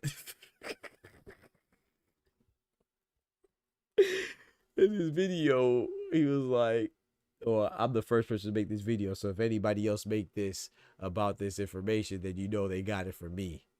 And then I'm like, okay, bet. Maybe this man got some inside information. This man referenced an Instagram post of Errol Spence. Wait, what? Yeah, exactly. This man's trying to, like, you trying to gatekeep Instagram? Like, it's social media, bro. This is not exclusive to you. Like, he said, he dropped a video. It was about Errol Spence. And then he said, oh, yeah, I'm dropping this. I wanted to see if anybody else is going to drop it. So if anybody else drops this, then you know that they watch my channel. Isn't that good? Number one, isn't that good that they're watching the channel? And number two, you got it from Instagram. It's not like you have no exclusivity on Instagram. It's not like I was thinking he got some type of exclusive. That's what's wrong with people, man. We be trying to gatekeep too much, dog. Like how you gonna cuff a Instagram post, bro, of a boxer, bro, and then have the audacity to claim that anybody else makes a post after seeing this is because they saw me first. And you might have been the first person to see it. I don't know. I'm not saying he was or he wasn't, but like, come on, dog. That's what people are concerned about. They're more concerned about being first than being right. They prioritize being first instead of being correct. I don't know, bro. That's crazy. I thought that was. I almost cried laughing. That just had me rolling. So if his objective was to make me laugh, gosh dang it, he blew that one out the park. Knocked that one out the park because I was crying laughing. This man was talking about an Instagram post. Everybody make. Oh man, well, that's why I just stay in my own lane, man. And I rock with Shawala. Yeah, you feel me? I'm about to go ahead and slide, my brother. I appreciate you, man. Unless you want to add something. I was about to say, damn. Even though T.O. pump fake, the craziest thing is, the nigga actually he actually got into actual negotiations with the guys we wanted to fight. Hey, What the that's a fuck start. was Tank doing? Hey, that's a start. Shoot. What'd you say? What was the last part? What the fuck was Tank doing? Hey, chill out my boy Javante now. Come on, man. Chill out my boy now. He already fight Jake, bro. Chill out, bro. Yeah, I don't know. Yeah, at least he got negotiated. I agree with you. I mean, that's the thing though. Like we laughing, you laughing, I'm laughing, but that's real though. It's like you told us That's before. sad. It's sad. It's sad. What's even sadder to me is the delusion. Like these people are so deluded and in so much denial. It's like, bro, he told us from way back when that the person he was fighting next was in the locker room, and he fought East People Cruz. We knew it wasn't him. He already fought him. And the other person was Jake Paul. I'm not knocking it, but don't say that Jake Paul is a bad fight and then until your favorite fighter is fighting it. And that's what goes with the boots thing. You know, it's different, same conclusion, similar conclusion, but different, different situation. It's like, this is not the first time people of different cultures spar together to fight somebody of the same culture as their sparring partner. So if that's the problem, which that's cool if that's the problem, but that should always be the problem. Then it shouldn't just be it shouldn't just be a problem when this person does it. Like, and that's what I'm talking about. Like, it just seems like I don't know, man. You're masquerading like you're trying to protect something, but you're not. You're really just damaging whatever the thing that you're trying to protect as the culture. Like how is that helping the culture by excommunicating people from the culture for not doing anything wrong? You know what I'm saying? He's just boxing. Like, I don't know, man. So it's like if something's wrong, let it be wrong. It can't be wrong when this person does it and right when this person. That's my biggest issue. You know, if you want to say he's wrong, that's cool. If you want to say that fighting Jake Paul is cool, that's cool. But don't tell me it's not cool because someone you don't like is doing it. But it's cool when someone you like is doing it. That's crazy. He knew what it was and what it wasn't going to be facts. For your hard work, your week. Thank you so much, Shawa. I appreciate that. Thank you so much. You know, you get the hustle off the muscle. We out here. Oh, Shawa, you don't even know. We used to go live 2 times a week. I mean, 2 times a day. Morning show and the late show. I know you joined a little after when I was trying to collect some data and see what I could do to try to facilitate more growth. But oh yeah, we get it in, man. That's one thing I working. That is not my issue.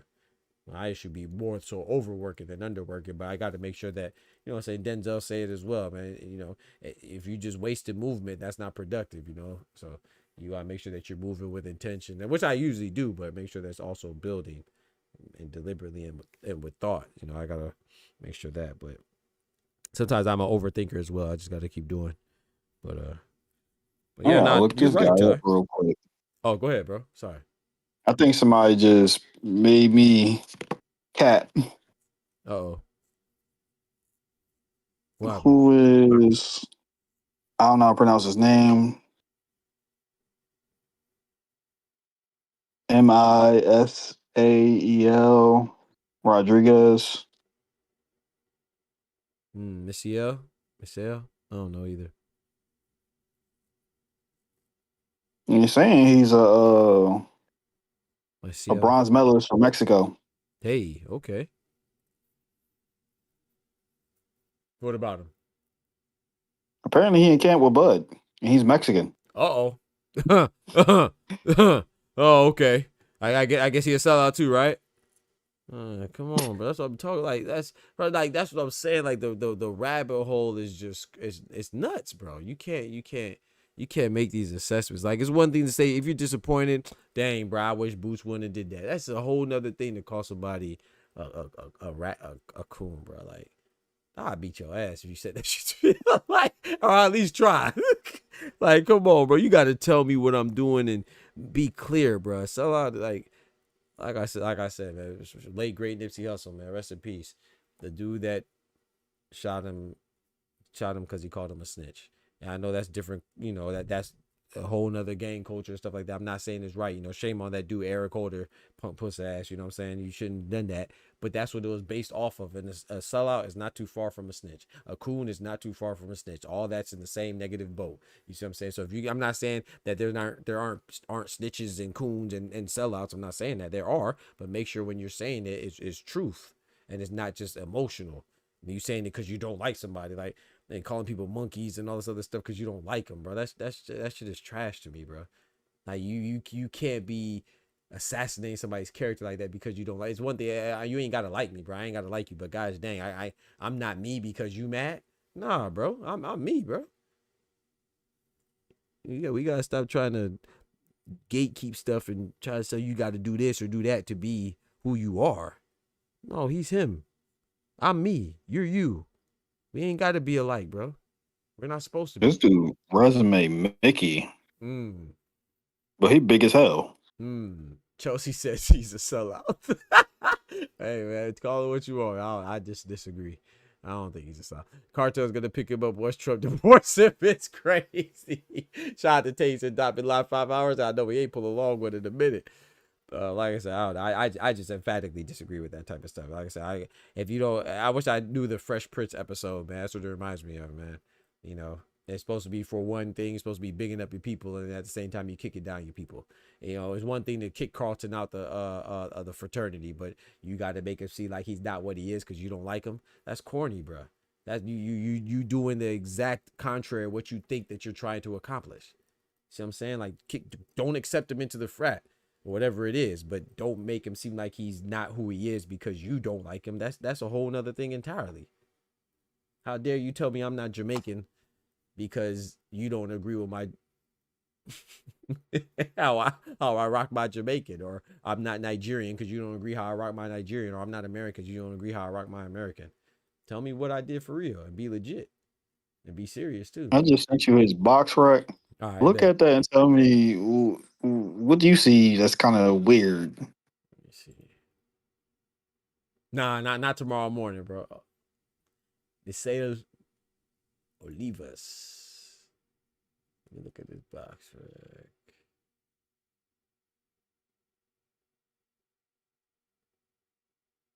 Yeah, the cartel definitely gonna pick him out there in Chihuahua.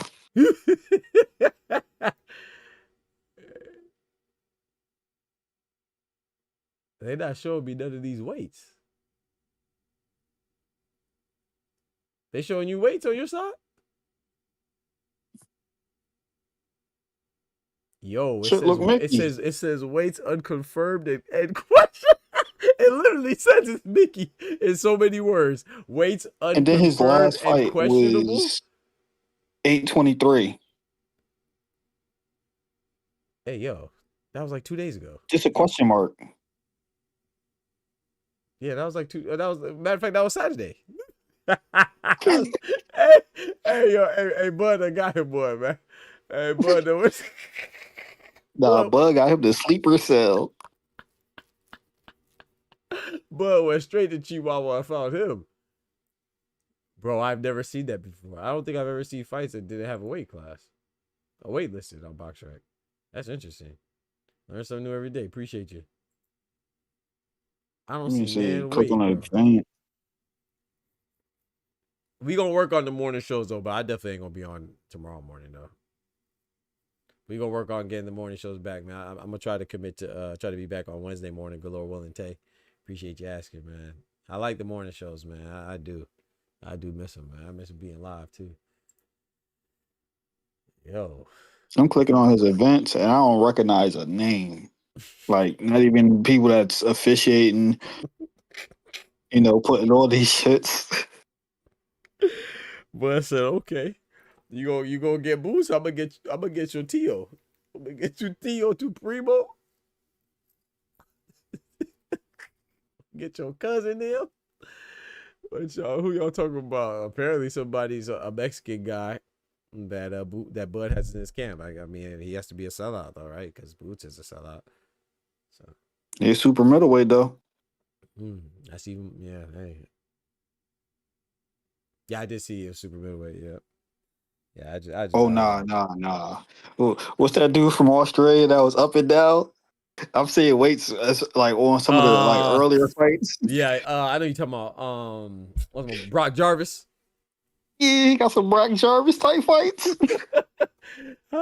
How did it feel having media credentials to make it? Hey man, shout out to Tay, bro. It felt good, man. That boy out there like Brock Jarvis out there with it. It felt good, man. My credentials right here, man. I had 2 for both nights.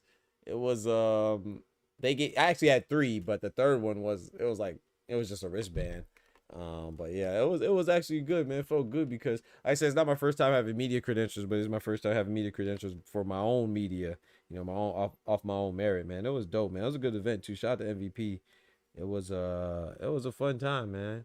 Like I said, my only complaint, which is a pretty legitimate complaint, is that the view was terrible, man. I think they it's like they tried to pick the worst part. You know what I'm saying? It's like they went out their way to make it the worst viewpoint ever for the media B, at least. But I guess, at the same time, if we're getting complimentary tickets, it makes sense that you don't want to put somebody who paid, I guess, in that position. So we were closer. We weren't the first. We were closer than a lot, but it was just, like I say, the neutral corner. I couldn't. Damn. Turnbuckles in the way. On another note, Doc, I was watching a film on Monster. He have no defense. Monster Inoue or Monster Benavidez? I'm assuming Inoue. Man, don't tell me that, Tay. I done told y'all that already, man. Y'all people been calling me a hater and some more shit. Inoue is, bro, that's the thing. That's the thing about, once again, fans, I'm guilty of this too, but to a lesser extent, I believe. It's like we might like somebody, but that don't mean that they're perfect, bro. Like you could be great and not be great at everything. It's just like we could easily say that, we so easily and so emphatically and so loudly say that Devin doesn't have a chin. Okay, that might be one of his flaws. No fighter is perfect. Now, anyway, doesn't have defense. I don't know why people get mad when people say. I mean, he got dropped by Ramon Cardenas, and he got dropped by Luis Nery with the same exact punch. But we have no problem saying that Devin Haney has trouble with the left hook, right? Well, if Devin Haney does, and now anyway has trouble with the left hook too. Hey Doc, this is Mickey as hell, buddy. All right, Olivas. he had a fight in 1 month, right? 159. 3 months later, 189. Oh no, that's 30 pounds, bro. Nah, bro. 2 months later, 164. Oh, he on that snack. The very next month, bro. Hold up, my screen shut off. This was what 9/23 of 17. The very next month on 10/14. What's that? Maybe 2-3 weeks. Give you. Yep. My boy was at 194. No. So you went from 159 to 189 to 164 to 194. So also he's just a 30-pound bandit. So he's just a 30. 60. Nah, unconfirmed. Yeah, that's crazy. Nah, bro. But I gotta set him back. Crush the Legend. Shout out to you, my brother. He said first time checking you out, man. God bless, man. I appreciate that. Hopefully it's not the last time. You know what I'm talking about? Hopefully this is the first of many. Shout out to Crush the Legend in the building. He said, Monster, you was right. He all offense, no defense. And he dropped his hands. Come on now. That's why he got caught. He throws wide punches. But that's what makes him great to me. Because he's great despite that. But when we talk about fighters, I think that we should always acknowledge stuff. Sometimes we just acknowledge things about certain fighters. But you don't have to be nobody's the perfect fighter, Even Floyd, as great as Floyd wasn't a big puncher, but he was great despite that. Manny Pacquiao didn't have the best defense. He was great despite that. You see what I'm saying? So there's nothing wrong with that. But, when we call out flaws for everybody. You know what I'm saying? Now, anyways, not a perfect fighter. That's why I think Junto is going to beat him. Because the same left hook that he got dropped with by lesser opponents in Luis Nery and freaking Ramon Cardenas, Nakatani got a devastating left hook, left straight, left uppercut, left jab, whatever, what you want. Left whatever you want. Nakatani got that thing. Now Nakatani's defense ain't the best either. He's touchable too. We saw that with what's my boy name? Ryosuke Nishida, not so much. He got to him a little bit too, but the guy before that, Quelo, David Cuellar, I believe it was. He was touching him up too. So, and there's nothing wrong with that. Ain't no perfect fighter, but you know, look at Shakur. Shakur is great. Defense, his offense his power is not the best.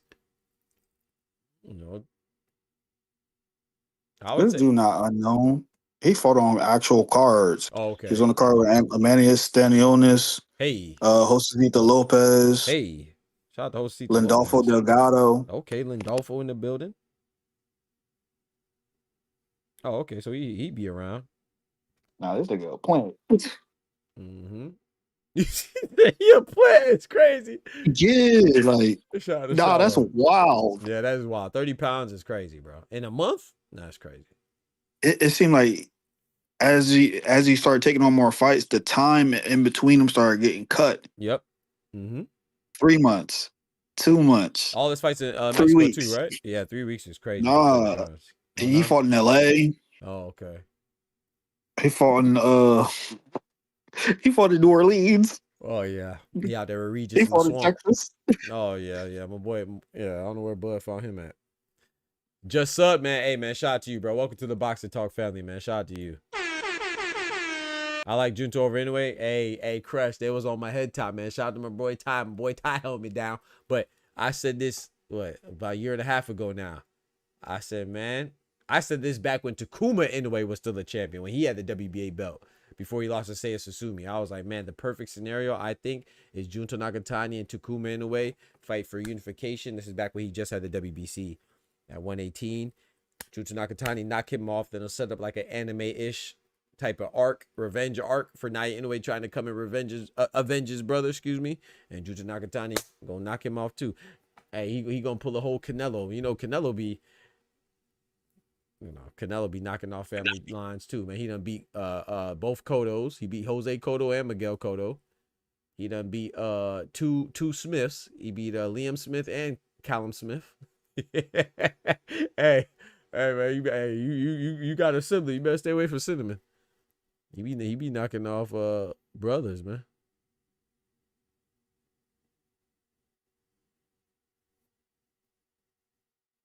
That's why I was nervous when he fought Jermell Charlo. I was like, man, he fought Jermell Charlo. Hey, I like Jermell Charlo and Canelo, but don't fight him no more. But that's a fight we all wanted, right? Jermell Charlo and Canelo. But Jermell Charlo got it, so it is what it is. The Paige Juto fought with last fight. Monster can't match that. I want to say when I have Junto over Inoue, but Inoue he's a great fighter. Top 3 pound for pound, undisputed in 2 different weight classes, just like Terence, but Crawford, Alexander Usyk. Can't shit on that, and undefeated while doing this. Phenomenal. I just think Junto Nakatani. I mean, hey man, some people got that person that's a bad matchup, you know. But he could win. Like, I'm not saying it's an easy pick. I'll be nervous. Don't get me wrong. That's a good fight. I'm just going with Junto. It's like Bud and Canelo on a different level, on a lower level, but it's like Bud and Canelo. There's no wrong answer. I just got Cinnamon, man. I think Cinnamon's gonna beat Bud, but I could be wrong. Either way, it's gonna be a great fight. What happened, bro? Talk to me. Ain't no way. Nah, this dude playing. Remember that viral clip at the Bills game when that Bills fan knocked out some dude? It's him. Wait, he got knocked out, or he's the one doing the knockout? He knocked out some black dude. Dude just kept on getting angry and all in his face, and he knocked Buddy smooth the fuck out. Oh no, I ain't see that. But that was him? Yeah. Oh, maybe that's why Bud picked him up. He said, hold on. He's a former Olympian too. Okay. Apparently he had like a crazy growth spurt like in his later years after like at the age 24, 25. Okay, like Anthony Davis had ass. Yeah. Oh man. The Paige Juto fight was like, oh yeah, I guess Ryosuke Nishida, yeah, when he won his IBF belt to unify. And the Ring magazine, right? So he was the IBF, WBC, and Ring. He moved up now, though. You know, he went up to 122. He committed. He hasn't fought at 122 yet, but he's at super bantamweight now. That's crazy. That's him, though. Knocking out people at the game. Yeah, but next time, man, we all going to have to turn up at a fight, man. I think that would be dope. Definitely gotta do that. Hell yeah. Hell yeah. One time for Jasmine Ortega too, man. You know, I think Paulina Angel got robbed against Stephanie Hahn, but it is what it is. One time for the ladies. One time for the ladies. What's the name too? Was it Nat Dove? I like her too. She did her thing. I like her too. But biggest shout out to Abbas Barral, man. I was upset, man. Shout out to Abbas Barral, man. The Togolese fighter out of Germany. Did his thing, man. Oh, I want to show. Oh, hold on. Before we go, I want to show y'all this. Remember what I said about Abbas Barral now? It's so crazy. It's like I spoke it into existence. Yes, I'm really a doctor. That's why they call me Doc. I have two questions. Let me run it back real quick. Hello, I'm Dr. Boxer Talk. Yes, I'm really a doctor. That's why they call me Doc. I have two questions. One for Mr. Barral. I know that some people may not be too familiar with you, and Jonas Tellis is actually one of my favorite up-and-coming boxers. I really anticipate him to become a full title holder once Terence Crawford vacates. I do have a question for you, though. How do you feel? I was a little nervous, chat. Do you feel like you're being counted out, considering that you do have some great experience and you lost a split decision to Jack Koke, who just lost to Bakram Murtazalev, who's a full champion? So your experience is nothing to be tossed away either. So how do you feel about your chances in this fight, and how do you feel people are giving you credit to even be competitive? I know I'm competitive myself. I think I focus on the opinion of my team. You know, I'm in the gym working out, and I know what I bring to the table. So, yeah, I don't feel counted out. The real people who knows about boxing, they have an eye on me. So, and I believe in myself, and I believe I'm at the right place. Yeah, I think it's going to be a great fight, man. And I have one more. Yeah, so I think it's going to be a great fight, man. I actually predicted that fight to be the fight of the night, and it didn't let down. I didn't think it was going to be that good.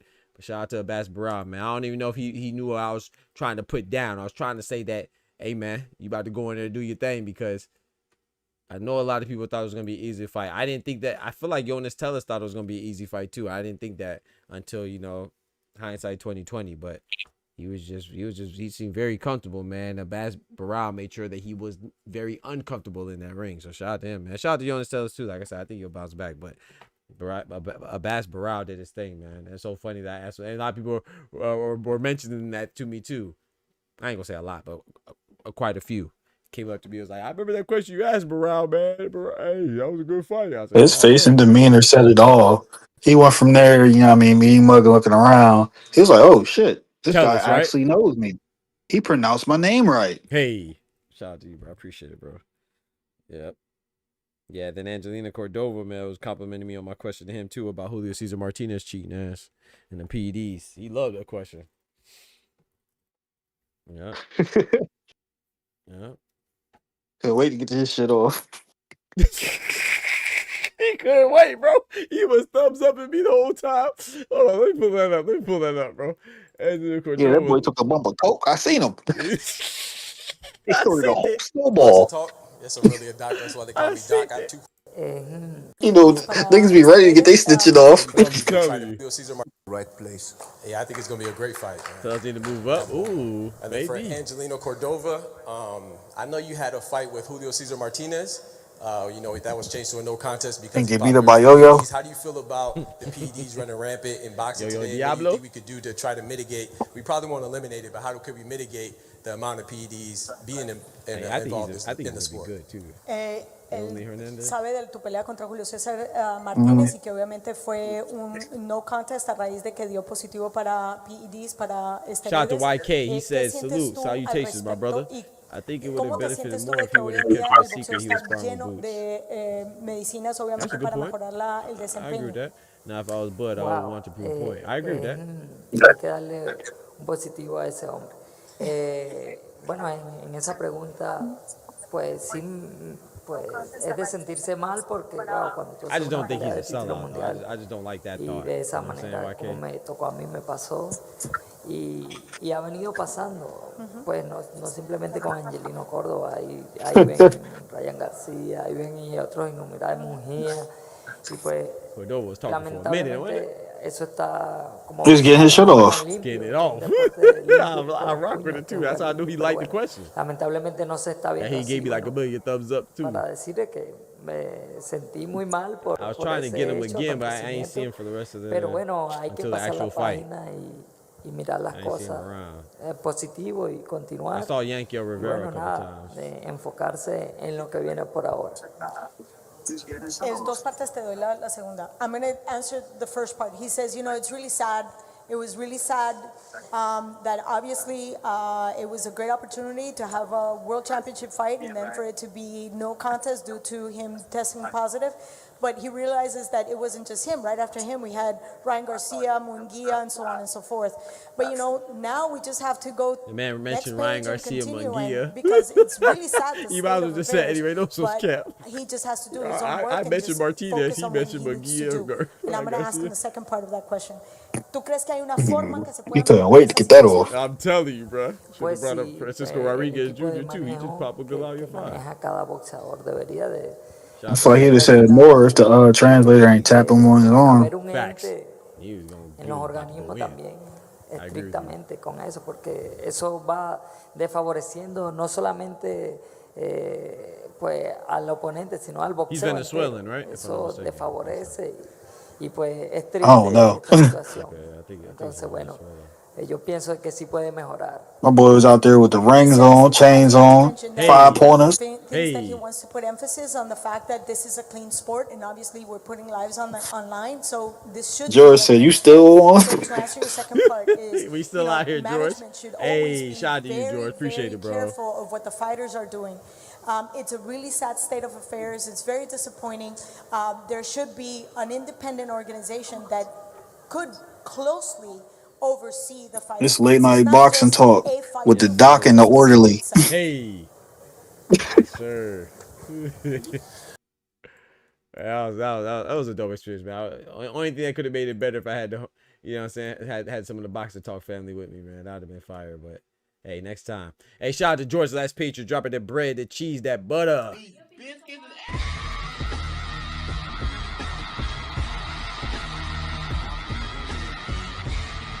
He said, "You're still alive? It's been 4 hours since I." Yes, sir. We still out here, man. Shout out to the homies, man. Shout out to the panel. Shout out to Ty, especially. Fire. Appreciate it, Shaba. Big fire. More fire. More fire. More fire. Said, he missed so many streets. Look at Karma. Nah, I missed streets. She always come in being messy. Just rude. We need a Doc X. We need a Doc times Ty streets like 2 times a week. Facts. I'm gonna get back. Like I said, I'm gonna get back to it, man. I just had to, you know, I had to do some research and do some data gathering, you know, data collection to see if I was maximizing my efforts. Miss Karma, shout out to Karma in the building. And Karma don't know the schedule. Yeah, thank you, Ty. Thank you, Ty. Just hating. She don't even know. She only popped back in here to see if he was eating. Facts. You know what I'm talking about? Shout out to Queen Shower. Shout out to Queen Karma. One time for the ladies. She be hating Shower. Don't even worry about it. Don't even entertain her. But yeah, I thought I was gonna see Karma at the fights. You know, I thought her Karma be traveling. I'm surprised I didn't see her. He'd accuse you of smuggling a biscuit. Smuggling a biscuit. I'd have dunked her right in the pool. Boom. It was out there though, man. That was it was nice. That was my first time at the Creed Royale though. I like the little setup. It was like a little mini Vegas, man. That would have been dope if I would have went out there for that Bakram joint and Timzu. I know that was probably lit. You just seen that boy soul leave his body. I'm telling you, I don't even want to see that, man. Shout out to Timmy. Got cooked. Shout out to Timmy, man. Don't do Timmy like that, man. Oh man, Timmy Turner got hit with the burner. Gosh, dang, Bakram put it. Oh, but hey, that's what was interesting though. What you think about Xander versus Bakram, man? Shit. That's a good fight. I don't know who he gonna bring in to work with. Maybe a Russian, so he could be a sellout too. I don't know. I feel like he could probably do something with him sometime next year. But if we talking about that happening like the next 2-3 months, nah. And see, that's what's interesting, right? Because the Jermell Charlo, like, seemingly came out of nowhere, right? Even though, you know, like you said, they were probably cooking it, which I think they were too, cooking it in the background. But man, you saw who hopped in the ring, though. Xander hopped in the ring, you know. And that's what I was thinking they were trying to get that off. Remember when I interviewed Xander, Xander was like, you know, I'm not impressed by Fundora. I'm not impressed by Bertazaliev. I'm not impressed by Tellis. He said he ain't impressed, man. And Tellis ain't even win, boy. And so I don't know, man. The boy got sat on his pockets. Right. Had women in the crowd shaking booty meat. Shaking that booty meat, boy. Hey, shout out to George, man. Appreciate the $2, man, with the blue hue graffiti on the chat walls. Thank you, brother. Oh, man. He never misses a meal. I swim like a shark. All right, EJ. Last time we see the shark, you saw what happened. Shout out to Bud. One time That boy got put in the dirt. You feel me? Xander going to sleep. Is it Jamel the 154 WBA champion in recess? I don't think he's a recess champion anymore, is he? I don't think so. I don't think he is for one of them. I forget which one. Okay. I know he just lost the ring because he passed the 2-year mark. Right. Because I just, the reason why I don't think for the WBA, because I don't think I recall them. I mean, I could be wrong, but I don't think I could recall a time where they had like a full champion, interim champion, and a recess champion. But maybe so. I don't know. I don't know if he's still a champion. He could be. I know he was for a minute. So you're right about that, Tay. I just don't know if he still is. Yeah, I can't recall a time where they had a champion to recess, an interim champion, and a full champion. I don't know. Like I usually see like a full champion and a champion to recess, but I can't recall a time where I've seen all three. I could be wrong. Focus on the wrong thing. Focus on the wrong thing. I'm telling you. But yeah, but Xander made a good point though. You know, in that interview, he's like, you know, we have some common opponents, and I beat them both for 5 rounds, and he went the distance with him. He talking about Fortea, and I can't remember the other guy's name, Valenzuela or something like that. Valenzuela Jr. or something. But that was a little minute ago, man. But I mean, it's still something to know. So still something to know and something to note. But I don't know about Bakram right now, but that's why I told him at the interview. I was like, man, I think you should take your time, you know. And I'm not saying he, you know, of course, who am I? He ain't gonna listen to me, but I don't think he really needs to rush, man. Young guy, man. But we'll see. I mean, but hey, and you a champion right now, so target on your back. Target on your back for that WBO joint. You see Brian Norman, he was the youngest before him, and now he got the target on his back. Devin Haney going after him. Shout out to Devin Haney. Shout out to Brian Norman. You know, Abbas Barral going to have a target on him. We got Jermell Charlo talking about coming back. You going to have a target on him, so you got to work harder, man. Or keep working hard. I was listening for about an hour while at work. They stopped around 11. Now it's almost 3 a.m. You're still on. We never stop, man. Got the hustle off the muscle. Yes, sir. Appreciate the support. Appreciate the support. Folks getting knocked out, and you look at that booty beat. He focused on the right thing. You know what I'm talking about? The fight already over. You know what I'm talking about? Shoot. It was the cameraman, like. Facts. I missed it. Shoot. I see y'all got the good angles. I missed that angle. They zoomed in on her, like. Bro. I was like, hold on. Is that somebody family member or something? Hey, Todd, bro. I'm so glad you just said that. I think I saw. Well, I don't know, but I think I saw 2 people with BBLs, and one of them was a dude, bro. That just had me crying, bro. What the hell? And it was a dude in the media. I ain't gonna lie to you, bro. It was. You know, let me not say nothing else because I don't want to. That's probably that content creator dude. Oh, you a Hispanic dude? Yeah. Was he wearing like khakis or something? Yes. What khakis? I don't remember what he was wearing. Nah, you say I know one time because you know we was there multiple days, so one time he had on like some I don't even know, bro. It was like some I forget his name, but he always wearing some bullshit. Yeah, it was like some fluorescent type. I don't know if it was fluorescent, but it looked shiny. It could have been the light though, so that's what I'm saying. I don't know, but it was definitely shining. And Yeah, he had some because I remember one. Yeah. Because I remember it. What one time it was a light, but another time I saw it, and it was like some like bright green and gold or something like that colors. And then another time he had on some like Buddy ass was at Ryan and Devin fight with the shimmer on. yeah, bro. It might be the same person, bro. I don't know if he got BBL, but it looked like. I think Shaw would know who I'm talking about. Bro, I was like, nah, hey, to each his own, man. Hey, do your thing, man. That's what you want to do. Be happy. One life. I said, nah, bro. Karma, that's your folks. That's a folk. That's her folks. Did he have on the green shirt? See, I can't be out here snitching. Shower, you know what I'm saying? Y'all can't have me out here snitching. You know what I'm talking about? All right. I'm putting cases on all you bitches. You can't have me out here snitching. You know, I already said too much, but it was funny. I said, bro, ain't no way dog got the BBL, but I'll tell you this though, he was in media section A, so yeah, he doing something right, you know, whatever he doing, he's doing something right. And one of his content videos, I ain't gonna drop his name. He did like a 40-yard dash into an interview, but they had the nastiest angle of like the dash. They got the ass. Free people from the shackles of body dysmorphia. Yeah. Ain't be happy, I guess, you know. I don't know. I just saw something myself that I questioned in the crowd. See? Hey, you might have seen it. Man, Shaw was seeing him from the Powerpuff Girls. Hey, man, I had fun, though. I ain't gonna lie. I had fun, man. It was dope. I had more fun than I thought I would being by myself. That was the first time I went to a fight by myself. All the other times with my homies, I'll be, you know, with my partners and stuff. But that was the first time going to, but it was good because, like I said, I was busy just trying to.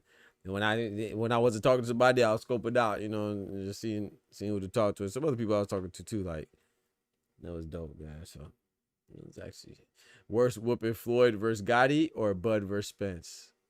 Well, that's a good question. Shout out to George dropping that bread, that cheese, that butter.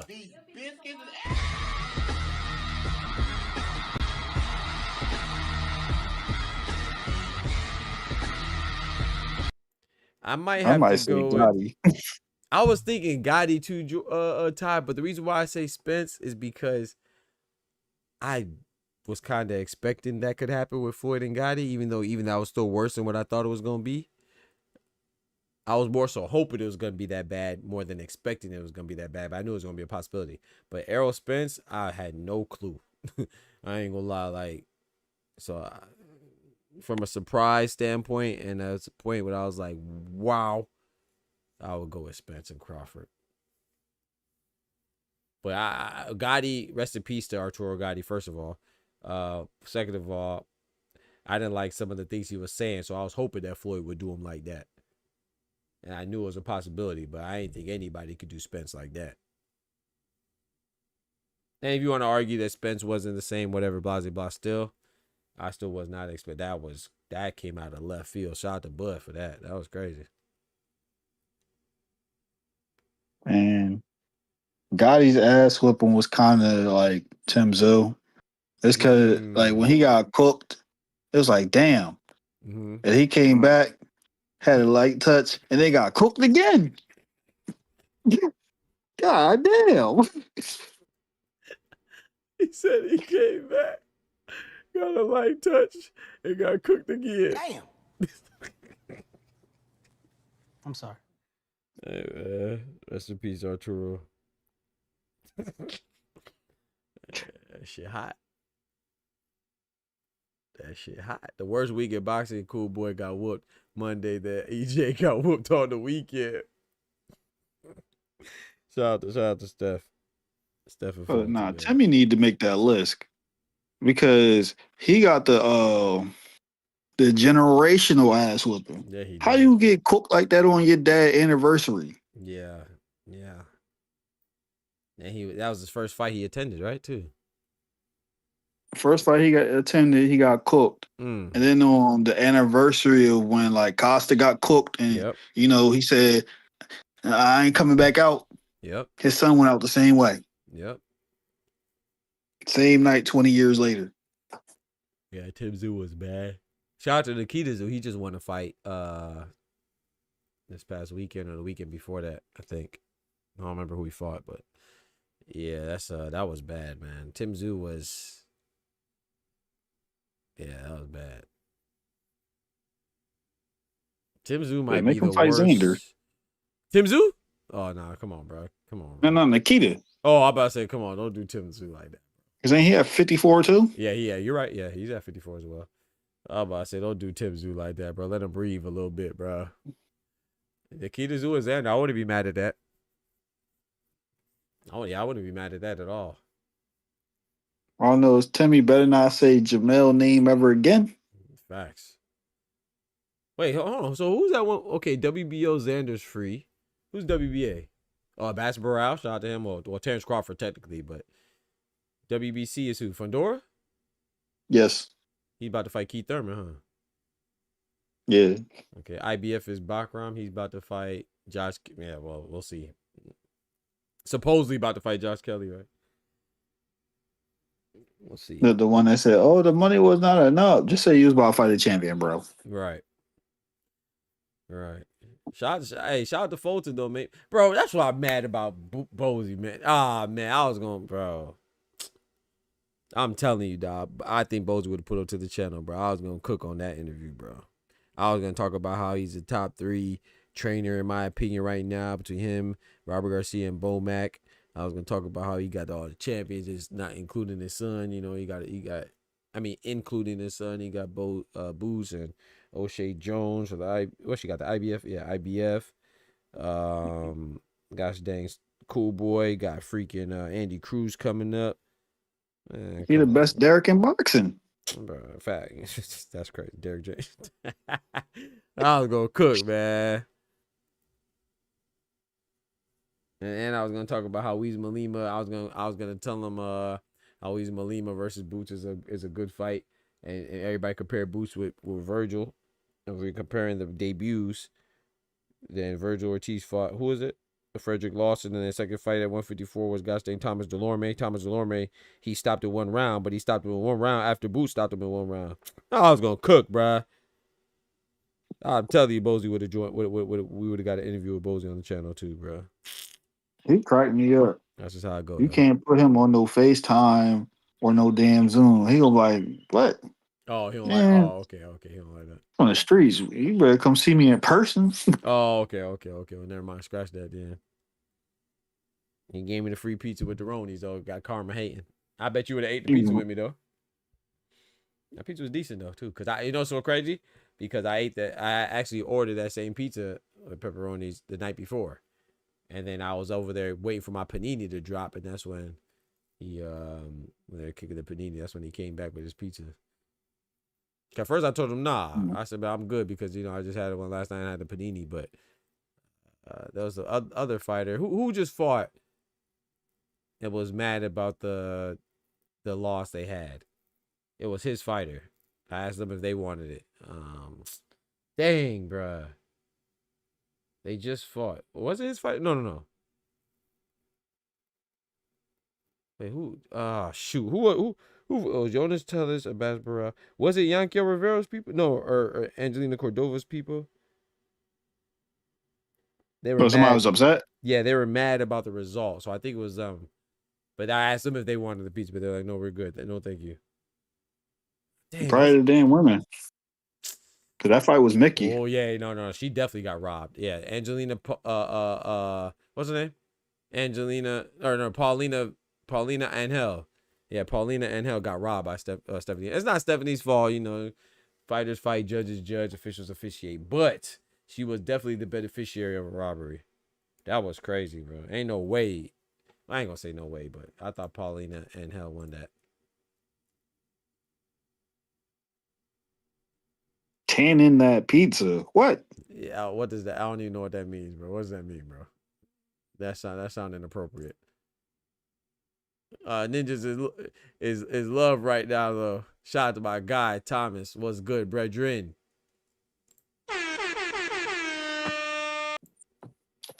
Yeah. Thomas done snuck out somebody's auntie house. He ain't slick.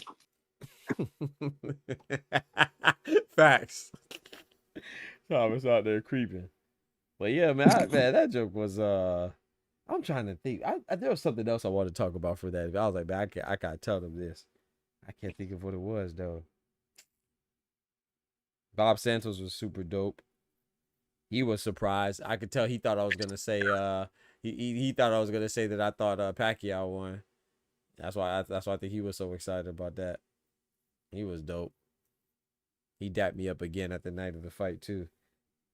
Nonito Donaire. I thought that was dope too when I was rapping with Nonito, and then the next day he went out of his way to dap me up at the media at the fight again too. So that was cool that they recognized. I ain't gonna hold you, Doc. What's that? You should have asked Bob off the record. What did Pacquiao results look like? And what agency did it come from? I didn't think about that. Dang. Bob would have been like, my ninja. I'm telling you. I ain't think about that, bro. And he did. I will say this, though, it was dope. Bob did tell me to hit him up on IG, and which I did already. He told me to hit him up to get an interview. He said he wants to come on the channel. I said that's dope, bro. He said tell him that I know. I said, man, you sure you gonna remember? He said, yeah, just tell me.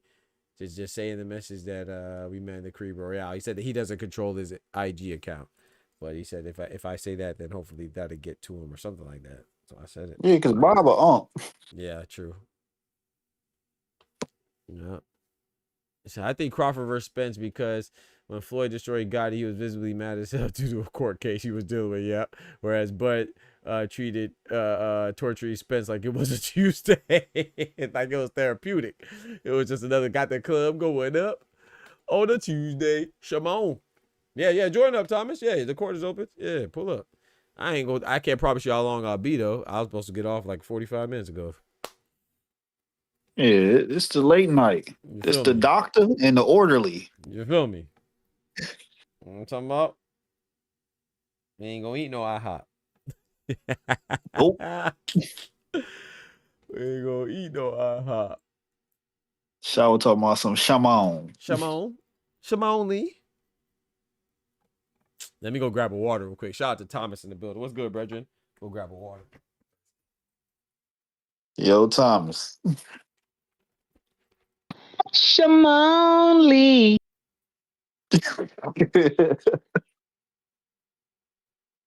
What's good with you, bro? My good brother Bodega Ty in the building. My main man, the good doc of boxing talk. And Ninjas is live right now. So I was shocked. I pulled up, I'm like, oh shoot. We still live? What was the occasion? Man, we just yapping. Talking that good old boxing talk. Oh, for sure. Went down the whole rabbit hole. Did Boots sell out? Was he not on? That boot sellout stuff is wild, bro. That's hella wild, man. You know what? Benavidez is a hell of a sellout, dog. Because I remember him in the ring with a lot of great fighters, man. Especially Triple G. That boy would get mad work there. You know what I'm saying? To perfect his craft and work on his seasoning, bro. I can't be mad at somebody who is getting an experience of a lifetime, perfecting their craft, getting paid on top of that, and measuring their metal versus somebody that is quote unquote one of the greats, dog. What's wrong with it? What's wrong with Ninjas? Yeah. You know, nowadays they be like, oh, he a plant. Because how did he get all those connections? Why was he working with this guy? Yeah, to tell you the truth, man, Canelo picked a lot of good people to spar in that workout. I mean, I saw my man Hernandez there. I saw my man Val Saint out there. So shoot, he was getting some quality work in. The Haitian kid from Florida. Yes, sir. I think his name Darrell. I didn't see him. They snuck him in through the back door. I know it was some good work too, because I seen a little shiner or some a little inflammation on that eye. Yeah, Yeah, somebody gave him a little bit of pepper step. Get him right for the fight. That's all. That boy gonna need that. I But think yeah, when Nah, go ahead and say what you was about to say. I was about to say, I think Canelo found out real quick.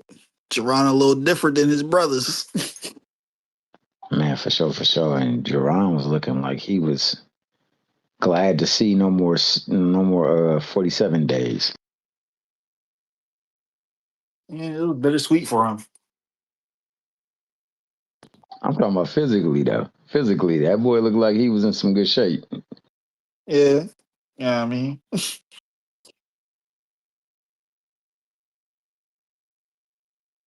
But yeah, man, I don't get people, bro. I honestly don't. And I mean, I would encourage Boots to get as much sparring and quality sparring as he possibly could, man, because he's moving up and he's got to get himself acclimated real fast because at 54, ain't no walk in the park, man. It's a lot of cats in the playground and they all want to ride the merry-go-round on the swings, dog. So he got to get in where he can fit in.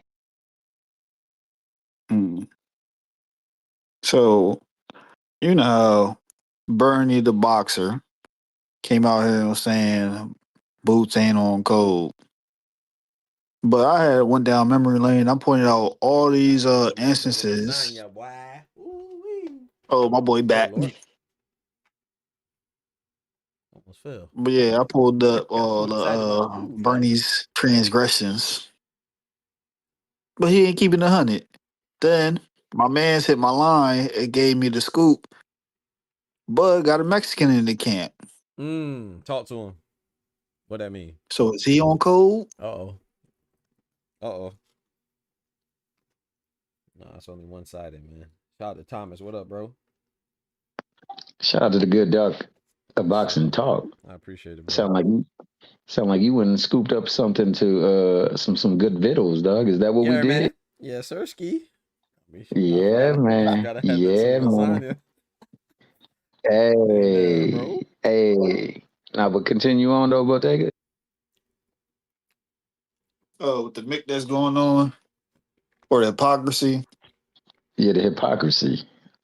Inquiring Before I minds. was on Bernie Headtop for some of his prior comments, like the Clarissa and Shadeja situation, because he is on the record as saying she was wrong for feeling some type of way towards her, even though that was her personal friend that basically went and joined the camp of her scheduled opponent and give no phone call or nothing. Clarissa was like, "Oh, she could at least gave me the heads up." That's why she was mad. But he's saying she was wrong for being mad at her, and then old girl was just trying to get a check. So what's the difference between Talk to him. Jaron, who has no connection to Bud, talk to him, going to Canelo's camp to get a check? Reach out and touch. You know, he's selling out. He doing coon activity, as he said. Yeah, that coon activity wild, bro. And he did never mind. No, talk to him, bro. That is very wild. That's the part I don't like, bro. At Shower, I'm not talking about Lester. Somebody just sent me the information. He's a former Olympian from Mexico, from Chihuahua, Mexico. Chihuahua. At that. Lester from Guatemala, but even still, I mean, depends on what angle you take and shoot. That could be a turncoat too, huh? Guatemala a lot closer to Mexico than it is to America, and they both brown. If that's what we doing, I don't know. I don't know what angle. Canelo not paying his bills. Talk to him. At some point, it just gets silly, man. That's what I'm saying, and that's where we're at. It's silly. Come on, Lee.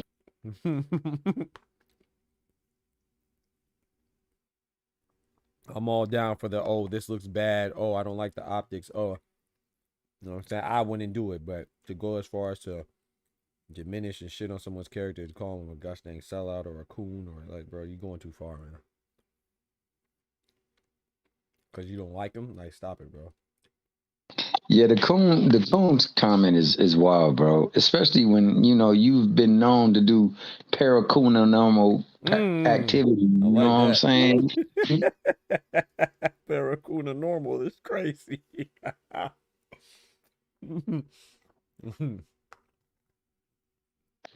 And on top of let me leave that man alone, dog. Do your thing, Bernie. Go do your thing, man. Like my man said in the song, do your thing, shorty, do your thing. Hey. Nah, that little short dude got see me. They be thinking, they be forgetting, bro. They be like, oh, Bud could fight, so I'm good. Nah, Bud could fight. I don't know about you. If he would have just left it at, yo, like he going against the culture. I don't think he on code. Like he could have moved a little different. Maybe Jaron might be ignorant to certain things. Cool, but when you start going to that extra mile, it's like, all right, bro, Right. what you doing? Right.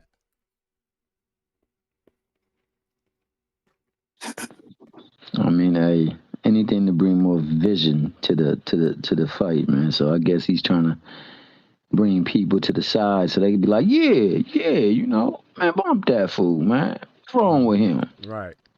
Yeah, it's all good promotion, but. And my homie a long time he's told me no news is good news like Gary good news, man. So hell.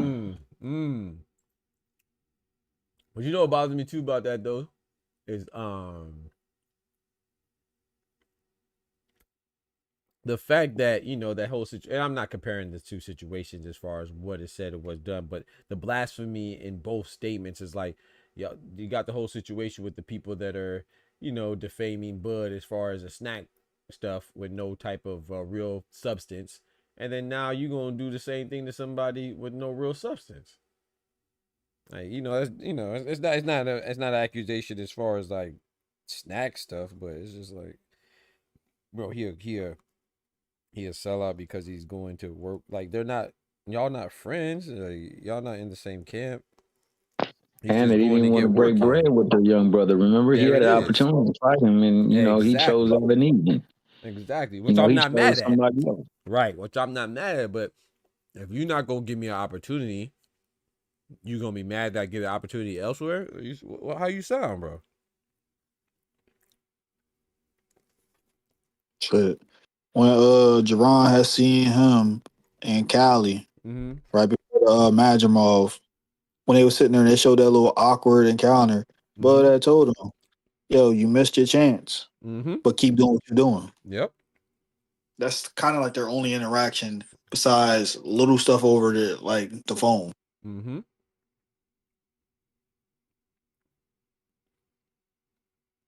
So I'm a little intellectually retarded, bro. So I'm not inclined, I'm declined. Help me out. How did Cap. he mix his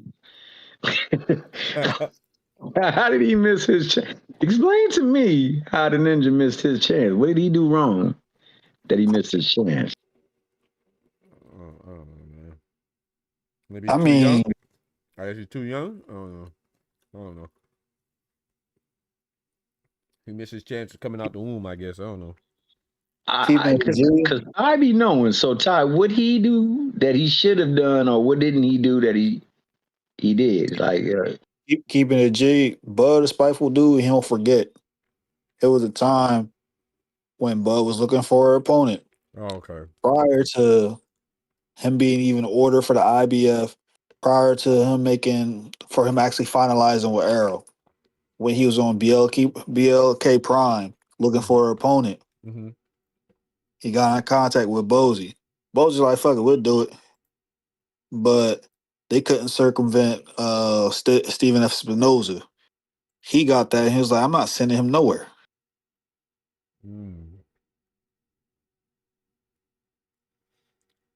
so that's real. That was actually real. It was real. But I always go back to, and I know this is not the everything, but it is something.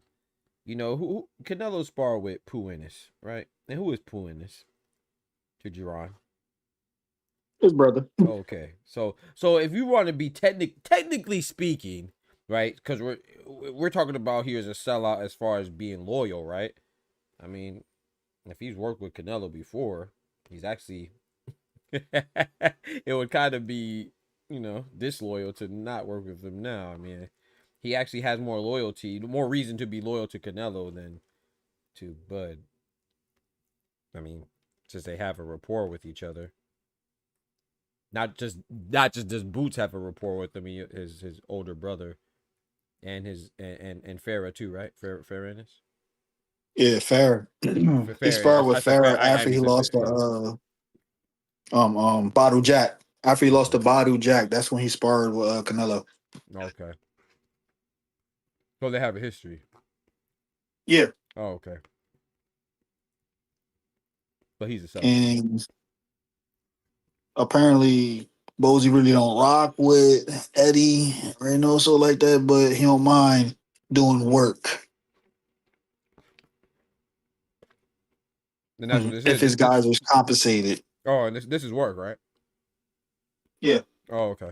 definitely work. Oh, okay. Niggas was paid and contracted to come out and do X amount of rounds for X amount of days. Sounds like boxing to me.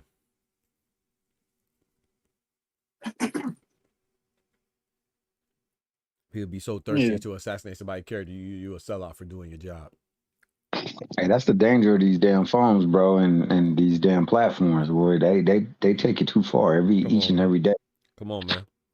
Talk to him. Fans, fighters, Talk to him. promoters, they're all of them. They all be running wild and reckless at the mouth. Mm-hmm. Mm-hmm. Yep.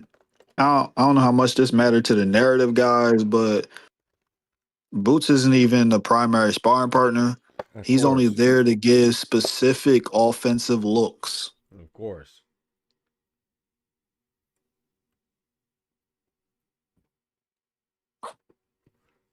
Yeah. Yo, and how can you be mad at Canelo for trying to do everything to prepare for the fight so that he can give the fans the fight they came to see?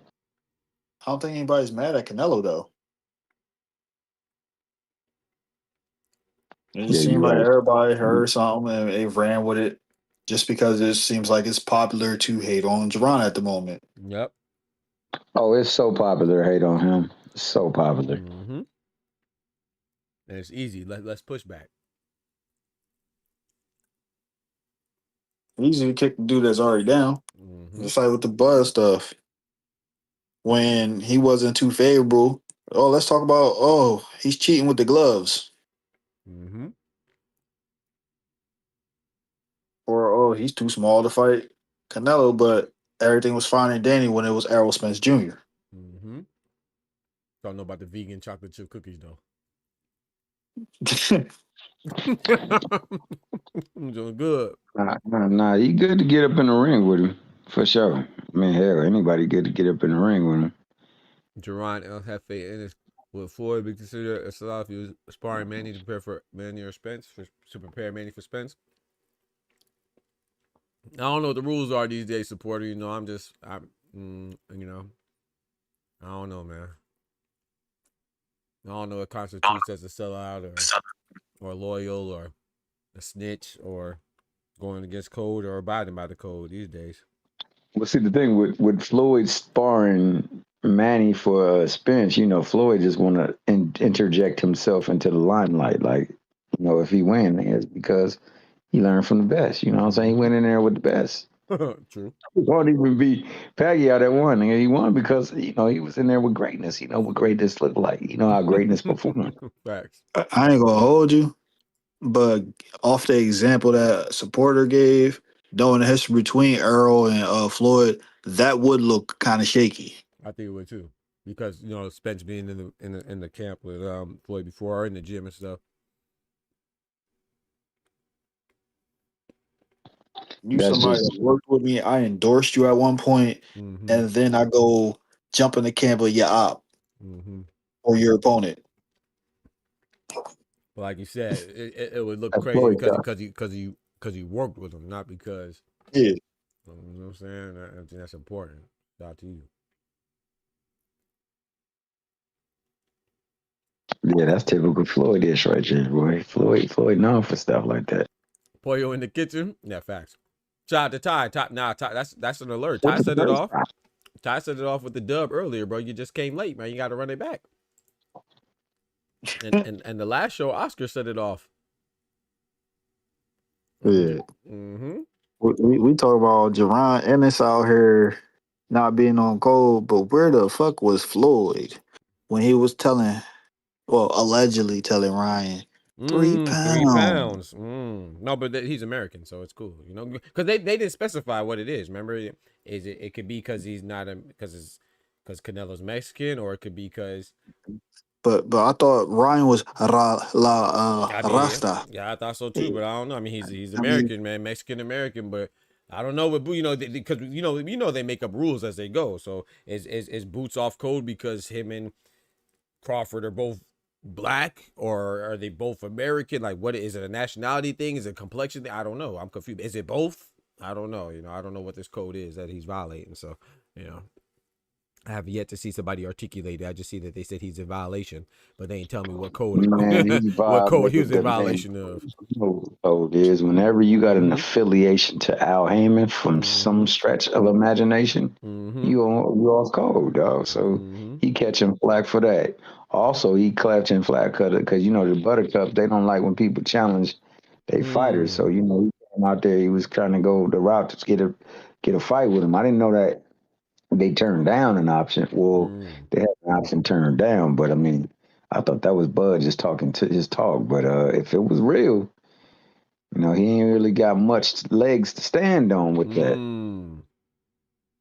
Yeah, that's the thing. I don't knock Bud for not fighting Boots. I always just thought they were on a different trajectory at the time. But still, the fact is that y'all didn't fight. So what does he owe you? You don't owe him nothing. He don't owe you nothing.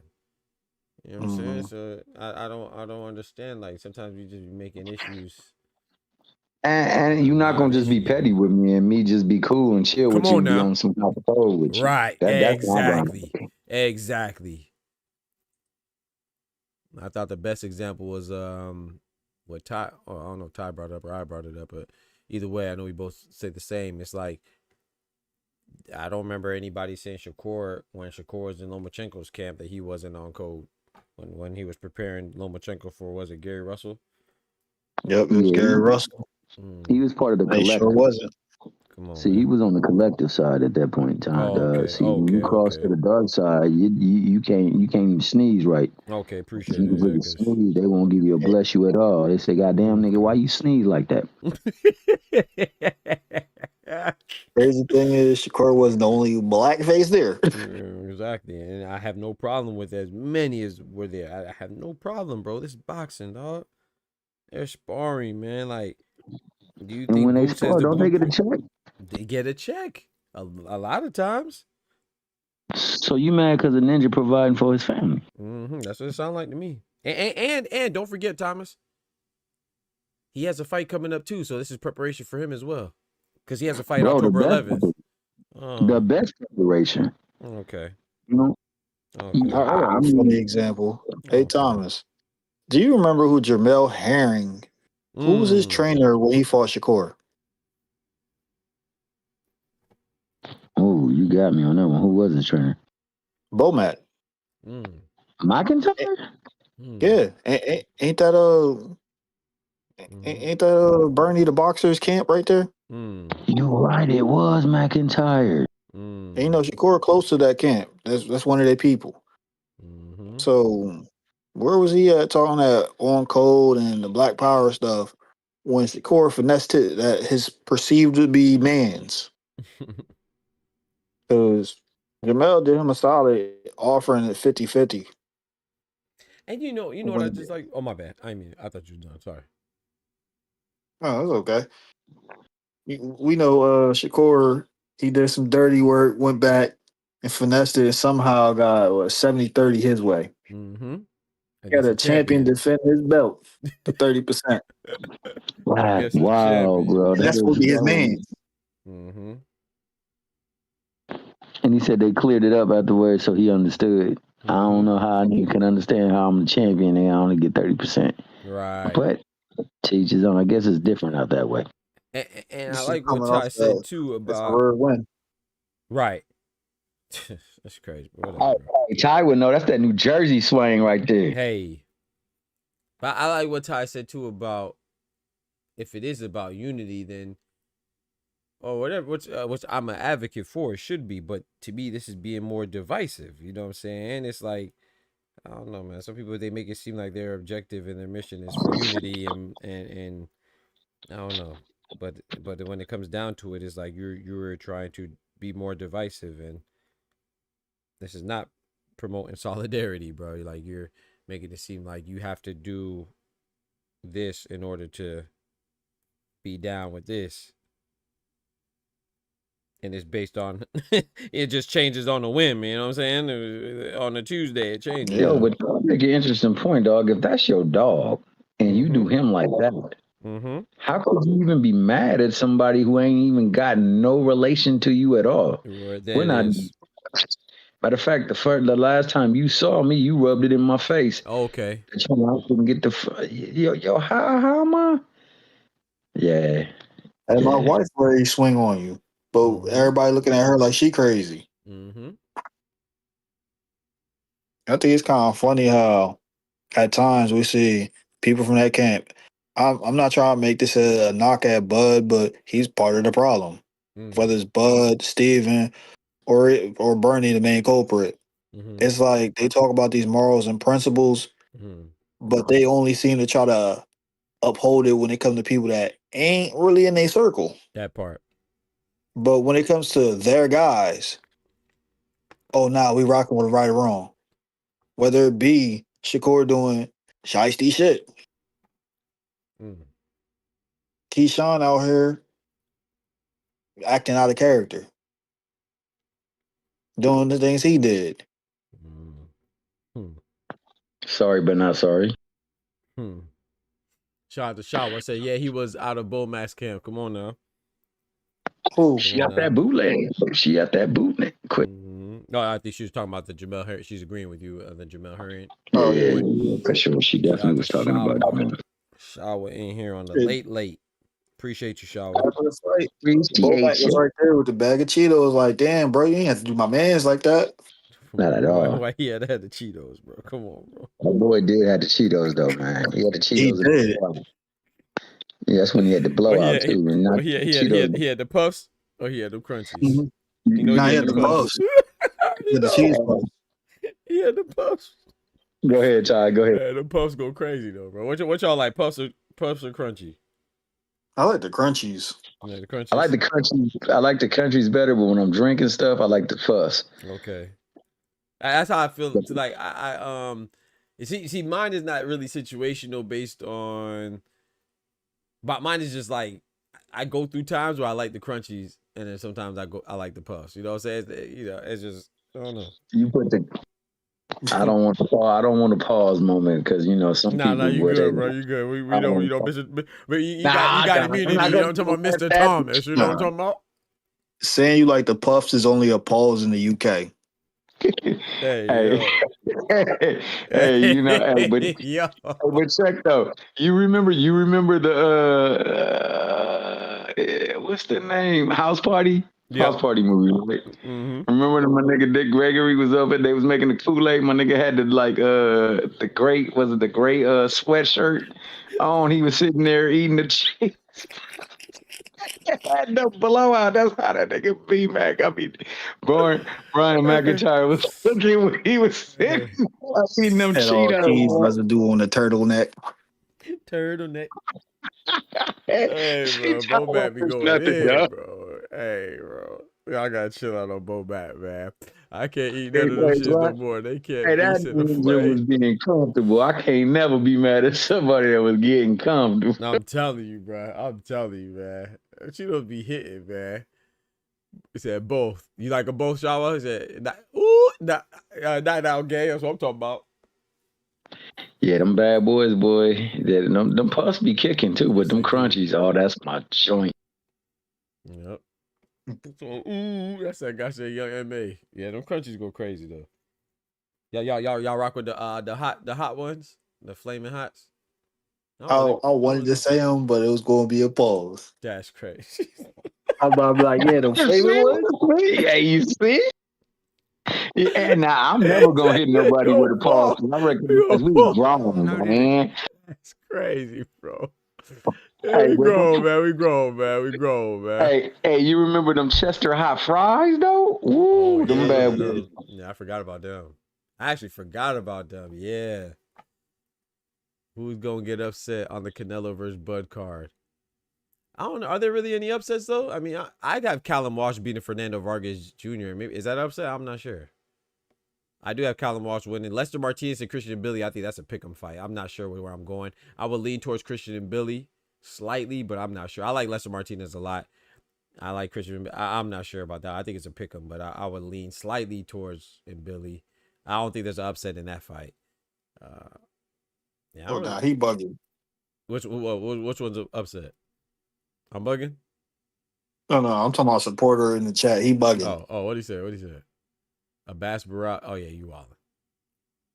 Oh, Terence Crawford is crazy. I see what you did. He the poor man, Terence Crawford. Don't do nah. Barat's nice. I like him, man. So I haven't them in so long. Hey. Flaming weren't even invented then. Oh Lord. Yeah, that's crazy. Lord T. Hey, but yeah, my man Abbas, he made somebody a believer, boy. Yeah, he did. He got close and personal with somebody, and they wasn't ready for that. Yep. Made me and tell us a believer. I say who's the other fights on there so far? Callum Walsh, Fernando Vargas Jr., Lester Martinez, Christian and Billy. Somebody else I'm missing. Or am I thinking about the Michael Hunter and Jarrell Big Baby Miller shoulda woulda coulda been? But I don't really think those are. Serhii Boachuk and Brandon Adams. That's a rematch. And Serhii Boachuk was winning that fight until he lost, until Brandon Adams knocked him out with the left hook. So I think that's another 50-50. I don't really think there's any really upsets on the undercard. I mean, the only one that to be considered an upset would be if Bud beats Cinnamon. You know, I would say, and some people wouldn't even think that's an upset. So I don't know. What you think, supporter? Said, shout out to Pugilism. He said, Bud, good to go. 2013, 154, Canelo and fought Floyd, more proven than Boots. And 2025, 168, Canelo still got Boots as a sparring partner. Don't call Canelo old when he loses. I agree with that. There's no excuses when if Canelo wins, Bud is smaller, so I'm not gonna give him as much credit if it was the other way around, but it's still a good win. Bud's a phenomenal fighter. But if Bud wins, I don't want to hear nothing about Canelo being old or hell nah. So legit, Nah. He don't get that. He chose this. He gonna get whatever come with it. Facts. But that being said, shout out to my man Pugilism, aka the double entendre, dog, because that's also pugilism. Pugilism, yep. Facts. Yeah, but the pug as his PFP. Facts. That's my dog. That's my dog. Pun intended. Is Jermaine Franklin versus Ivan Dishko on there? Ooh, is that fight? That might be on there.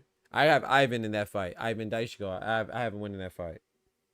The undefeated. Where's he from again? I don't remember. But yeah, I know he's undefeated though. Undefeated heavyweight, has a pretty strong amateur background. I have him winning that fight, but we'll see. Because if maybe, I think if Jermaine Taylor, shout out to Jermaine Taylor. If Jermaine Franklin wins, I think that they're going to try to get him Moses Atama. They might even try to get him Moses Atama if he loses, as long as he doesn't get obliterated still, But I have Ivan Dishko. And I don't know if that's on that card, though. It might be. I know it's been announced recently. I don't remember what card. You let me know, supporter. Let me get Moses and the boy from Top Rank. Torres Jr.? Yeah. Yeah, I like that. Oh, you want to get him hurt. Nah, I mean, no laughing matter, dog. The dude get hit. He like stoic. Yeah. And they've been really giving him cream puffs, unfortunately. I think you put him in there with a Twama. It's You convinced with Atama? No, not that I'm convinced. I just think that, I'm not so convinced with Torres. My man, Torres. I would like to see him in the ring with either Hergovich. I like that. I would even like to see him in there with a in the ring, out the ring Dubois. No. You don't want to get the boy out there because I heard that he's fighting. He really don't want to be up in there. He fighting because that's his dad's dream.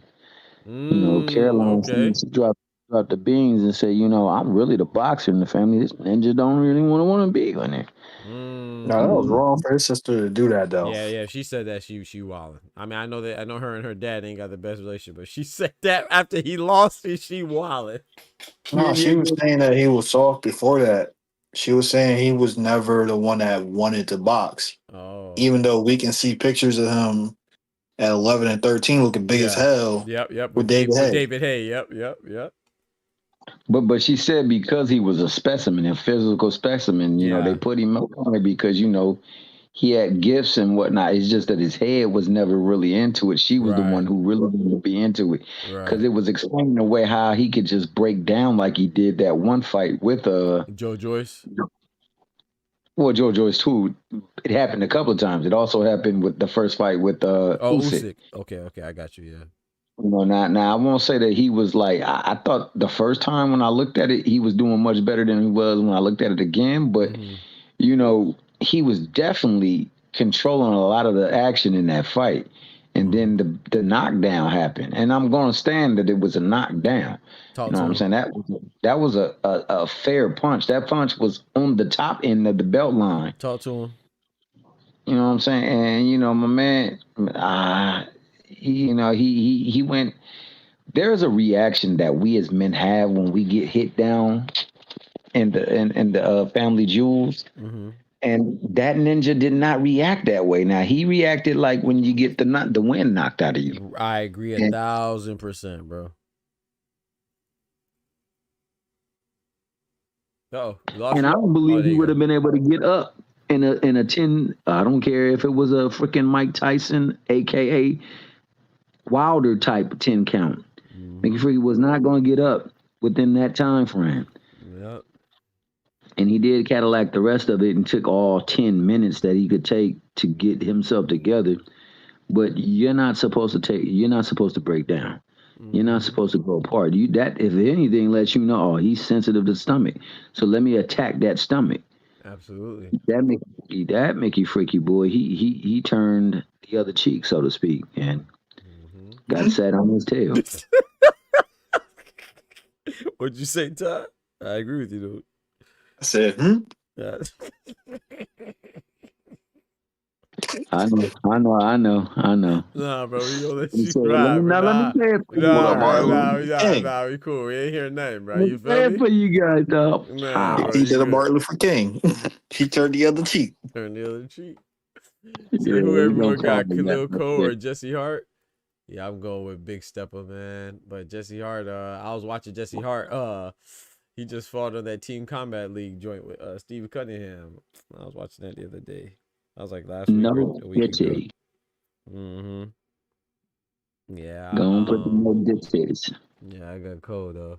So I don't know about Bud being smaller though. The Boost Canelo pick, yeah, man. Boost look pretty big. But yeah, we've been saying that though, man. Cinnamon, he could fight at 160, man. I really think he's, that's why I know people don't really like his softer touches that he's been fighting. But man, I always thought that he was pretty I don't want to say undersized, but yeah, like he was on the smaller end of the spectrum for a 168 guy. Rolly would be go to sleep. Matter of fact, I'm about to go to sleep actually. I gotta take my dog outside. I'm finna go ahead and call it, fellas. This man said Rolly would be sitting. Hey man, that's what happened when you get the food in your dog. It's only a matter of time. But hey, salute to my good brother, the good Doc of Boxing Talk. Salute to the connected one, Bodega Ty. Thank you. Salute to the chat, man. Supporter of boxing, you in here rocking hard, man. Appreciate you. Shawa always a blessing. Thank you. Thank you, sir. Shout out to Mr. Thomas Hill. Brother Ty, talk to me, bro. Finna go ahead and slide, bro.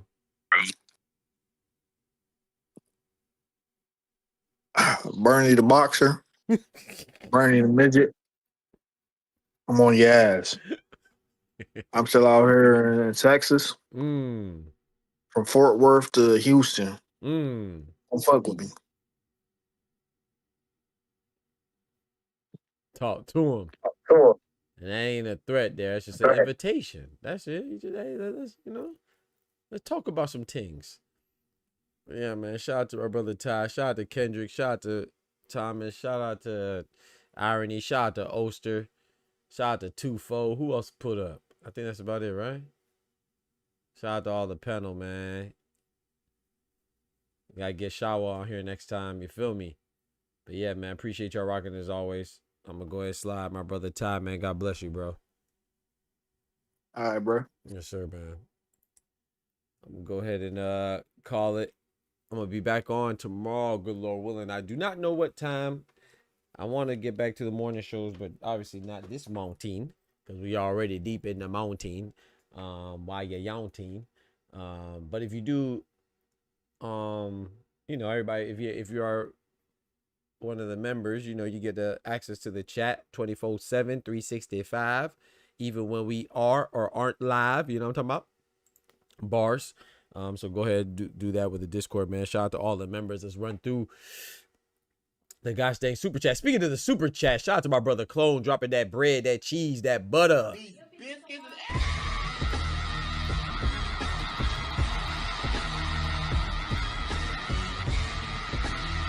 He says, dang, 6-hour stream, ain't getting no noti. You a whole reporter now. Where my shout out? Shout out to my brother Clone, man. My bad, Bridget. Yeah, talking about 6-hour stream, ain't getting no noti. You ain't getting a noti for 7 hours. We had 6 hours and 54 minutes, my brother. You super late. Speaking of the graffiti on the chat on the chat walls, graffiti on the chat walls. Shout out to my brother Ty coming through with the dub. He said he wanted the band for band smoke, and some people answered, but my boy won that. Shout out to him coming through like a boss with the 20 piece.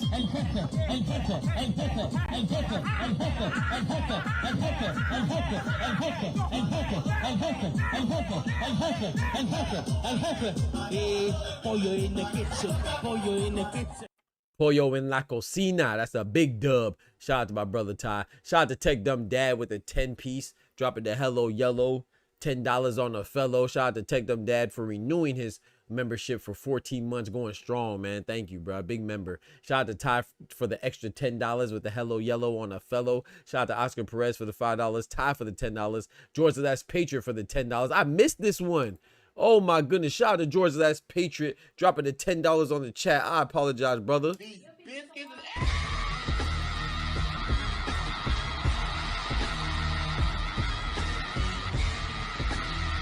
Oh, your boy Hollywood now. We missing super chats? That's no bueno, but it's also bueno because that means that we working. So shout out to you, George. George says minus 154-pound fight. Bud is going up 3 weight classes. If Bud wins, he's the GOAT of this era. I agree. If he lost, he dared to be great. I agree. Canelo wins, only his fans will care. If he loses, then he'll be exposed.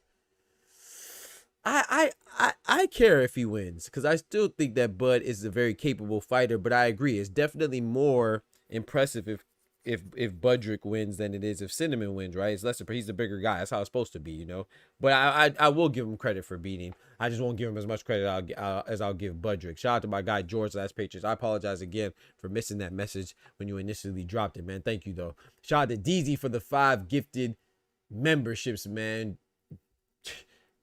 Bacon biscuits for the hood, man. Everybody gets a membership. Shout out to George Last Patriot for the $2. George for the $2 and Clone for the $5 to end the stream, man. I really do appreciate y'all. You know what I'm saying? We do have the new intro. Y'all check it out. Hopefully y'all enjoy the intro. I really enjoy it. So the new intro, we gonna run it one time for the one time. We are doing our thing. Getting our shout out to MVP Promotions, getting our first gosh dang media credentials. My thing. So we out here. Yeah, interviews and all that good stuff, man. Check it out. Hold on, let's run this mirror real quick, man. We gonna run the gosh dang intro. Hello guys, this is Rolly Romero. Yo, my name is Nonito Donera. What's up guys, it's Anders Eyes. We're here with Bob Santos Boxing. And I rock with Dr. Boxing Talk. I want to give a quick shout out to Dr. Boxing Talk. And I want to give a big shout out to Dr. Boxing Talk. Thank you for all the love, thank you for all the support. You're rocking with Dr. Boxing Talk. Get your daily news from my man right here, the best in the business. Let's get it, baby. All day, baby. Amen. Bam! If I tell you I'm good, probably you will say I'm boasting. If I tell you I'm no good, you know I'm lying. Cat, that's chat. That's cold. Ooh, that thing cold, boy. Shout out to my brother Clone. Said band for band, dropping the hello yellow. $10 on a fellow with that bread, that cheese, that butter.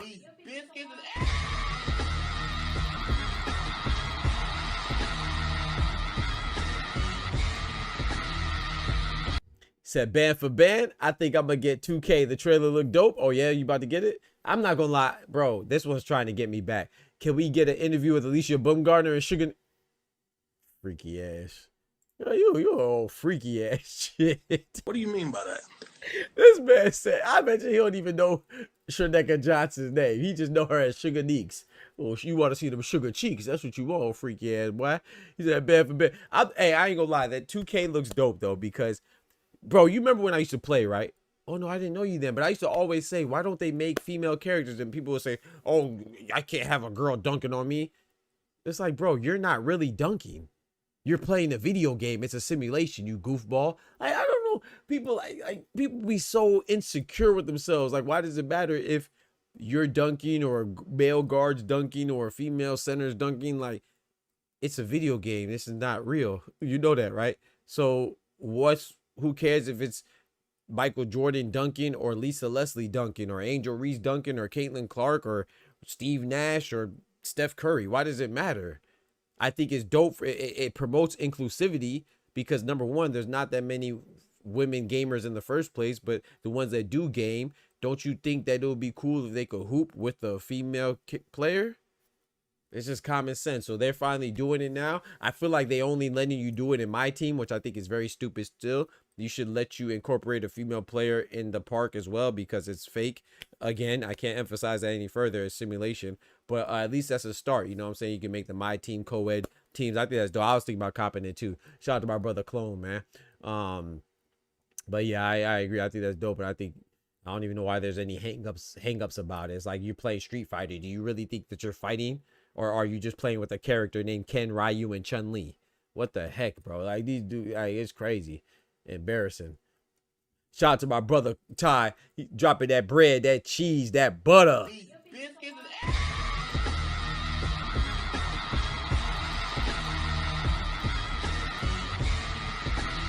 He said, get your hands out your pocket, you lost.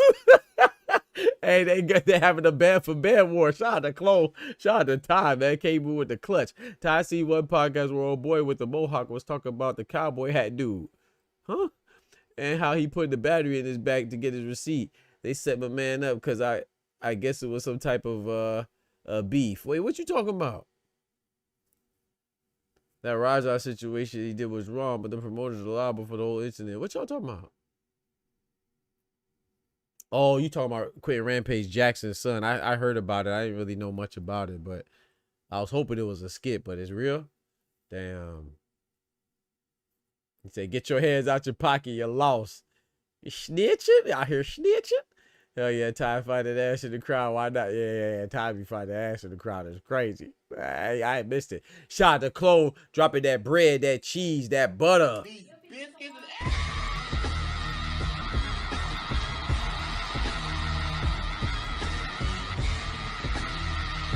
Clone says, band for band, your interviews look good with insightful questions. Man, thank you, brother. I appreciate you, man. Thank you so much, bro. I appreciate it, man. Y'all really helped me keep going and going, man. Hey, God is good, man. And, you know, without God and without your support, you know what I'm saying? We wouldn't have got out there. So thank you. He said, was you nervous initially? I was. When I first started asking the questions at the press conference, I was nervous. And I was kind of mad at myself. I'm like, bro, I done gave presentations in front of gosh dang engineering executives, NASA engineers and all types of stuff like that, you know, but I was still nervous because it's the same, but it was a new experience still at the same time, you know, so simultaneously it's the same but different. But I got over it real quickly, but still I was stumbling over a few words, so I was nervous. Everybody felt like everybody watching you, you know, but you know, you just gotta be locked in and be in your zone, man, and know that you belong, man. Can't have imposter syndrome. Not saying I have that, but you know, it's just, yeah, I was a little nervous. I'm always a little nervous. So, and during the presser, your camera was lingering on 3 ring girls. Hey, Hold on, Chloe. Hey, Chloe, please remind me to come back to this message. Bro, please remind me to come back to me. I ain't gonna lie. The Rolly Romero interview, I felt bad. I had to pray because I noticed something afterwards, and I'm gonna show you what I noticed. Nah, go to sleep. We need to show to my facts. We do. I'm just talking loud. I ain't said nothing. Shout out to my brother Ty dropping that Hello Yellow. $10 on the fellow. Appreciate that, man. Dropping that bread, that cheese, that butter.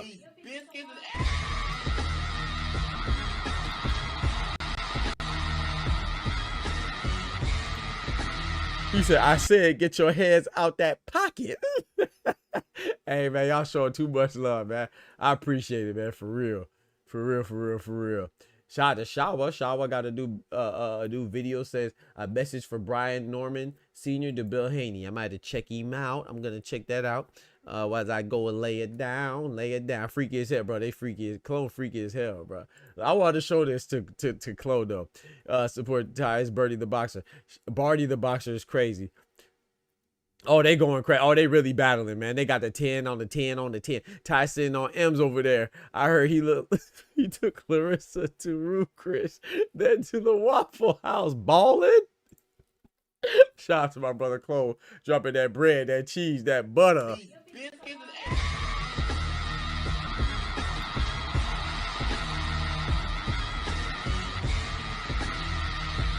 Took it to Rue Chris and then the Waffle House is crazy. Shout out to Ty.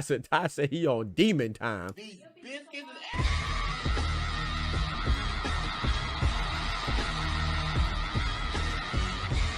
Shout out to Clone. Shout out to Ty, man. Y'all really turning me up, man. It's racked up shouty in the building, man. Shout out to Ty. Shout out to Clone, man. I love y'all boys, man. For real. Love everybody. Y'all BTF, man. Boxing Talk family, man. Y'all be holding me down. Big up to the members, man. We have speaking of members, shout out to the member B-Dog. Compliments of DZ dropping the 5 gifted subs today. Raja's chat rage baited him. Oh, I don't know much about it, but I do know much about this though. Check this out. This is what Clone remind me of this. Every day, the Fed prints an average of $465 million. That's 26,000 shipping containers. I don't know why. This is Dr. Boxing Talk. I'm here with Rolly Romero, the 147 welterweight WBA champion. Man, how you feeling? I'm very feel right now. It very feels like Alexander Usyk, man. I've been seeing your social media, man. It seems like you have really took. Look, we talking about God, right? So I want to pause it. Journey, man. You're very open about it, man. That's dope. So those of you that missed it, go check it out. But we're talking about the Bible and stuff right now, right? And being spiritual. And look what we're talking about, our favorite books. Look what happened. I read the whole Bible too. Hey, Jeremiah, and probably I like. It's a good read, man. I read it every day. And he asked me what my favorite books are. Watch what walk through. It's a good read, man. I read it every day, and sometimes you just get new. You read the same passage and get new messages. What's your favorite book? My favorite book is Isaiah, Jeremiah, and probably I like Proverbs. My favorite book is Booty. He asked me my favorite books. And you see, I started stumbling. I like Jeremiah, Ecclesiastes, Booty.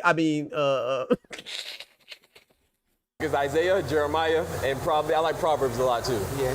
How about yourself? Jeremiah, but Isaiah 53. But you know what's crazy about that though? All jokes aside, I didn't even notice it until like my third time watching it, and I said, "Oh, I honestly didn't even notice it, man. I'd be locked in, man. I'd be locked in on interview. I didn't even notice them walk by, but I just thought that was funny. Clone just made me think about that when he talked about trying to holler at Sugar Neeks. Dag nabbit, I'm telling you, Sean. As soon as I said my books, I ain't seen nothing but cheeks. That joke was too funny. I said, that's crazy, but that's the devil, man. That's the devil trying to get you. That's the devil. That's nothing but the devil. I rebuke it. But it look good, you know what I'm talking about? Shout out to my brother Ty, dropping that bread, that cheese, that butter.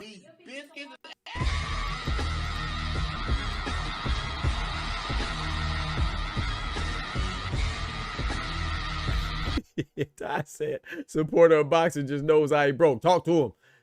Yeah, because Ty had to make supporter back out, humbly back out, and refused to bet because he put 50 on it. And he sent it right to me. Sent it right to me on the Cash App. My Cash App was tripping. I could have opened it on my phone, but yeah, shout out to Ty, man. Ty don't be playing, you know. Got to respect it. That boy turned into I'm a warrior. The booty, you know, that booty. Oh my goodness. Shout out to my boy Clone, man, going crazy again with the hello yellow on a fellow.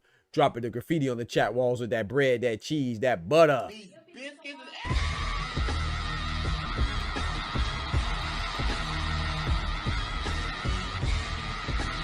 It said, don't go down the rabbit hole on that Raja situation. It's a little saddening. Oh, that's no bunny got Doc in the tailspin. Dr. Umar gonna be hurt. And he gonna have to be hurt. That's okay. That's okay. Let him be hurt. You know what I'm talking about? I don't discriminate. Why? All them. You know what I'm talking about? He gonna be mad at me. I'm gonna be happy while he mad. You feel me? Shawa said that small one had cheeks. And little baby cheeks. You know, they got the little baby cheeks.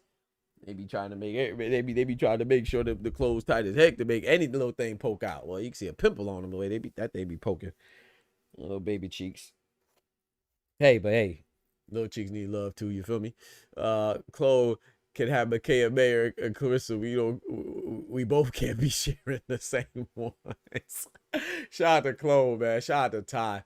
Y'all went crazy, man. I appreciate that, man. Nothing but yellow. You know what I'm saying? Big $10, man.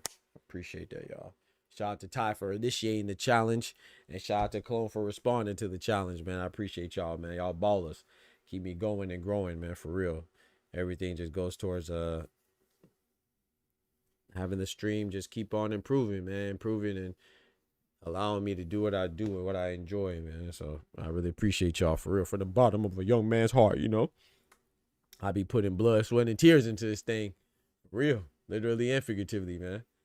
Faith in God and put in hard work. So I appreciate the love and the acknowledgement of my efforts, man. I said Clone could have Michaela Mayer. Ooh, not Michaela, not Mayer, you Lord.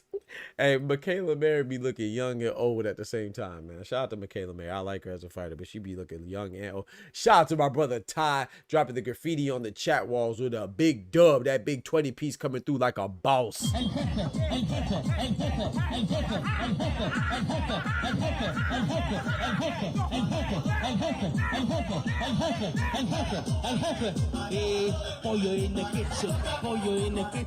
Coming through like a boss. Pollo in the kitchen, chicken in la cocina.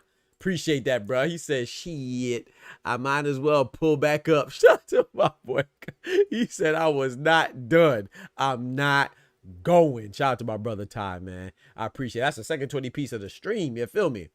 Big bowler like that, man. Thank you, bro. Me blood clot. Let's get right, man. Let's get right, man. My boy coming through, man. Yes, sir. Yes, ma'am. I appreciate y'all for real holding me down. Holding me down. Y'all check out Shawa as well. I can't believe I didn't shout out Shawa. Y'all check out Shawa's stream. Please support the queens as well as Karma. Karma came through as well. Karma Serene. Y'all check out their streams. Dope content creators. Check out Oster as well. Check out all the homies, man. We all going up together. See y'all at the top. You feel me? I ain't never lost a Magic City, and I'm not losing. That's a fact. Hey, my boy undefeated. That's a fact. My boy undefeated with the Band for Band King. With the Band for Bound challenge, I mean, shout out to everybody that's tried. Many have tried, many have failed. You know what I'm talking about? So shout out, but Clone always comes through with a challenge. Clone is always game. Oscar be game. There you go, right there. Look at that. Shout out to my brother Clone. Yeah, Shawa, drop a link to the channel, please do. Shout out to my brother Clone dropping that bread, that cheese. Hold on, man, that's a big 20 piece. My boy coming through like a boss.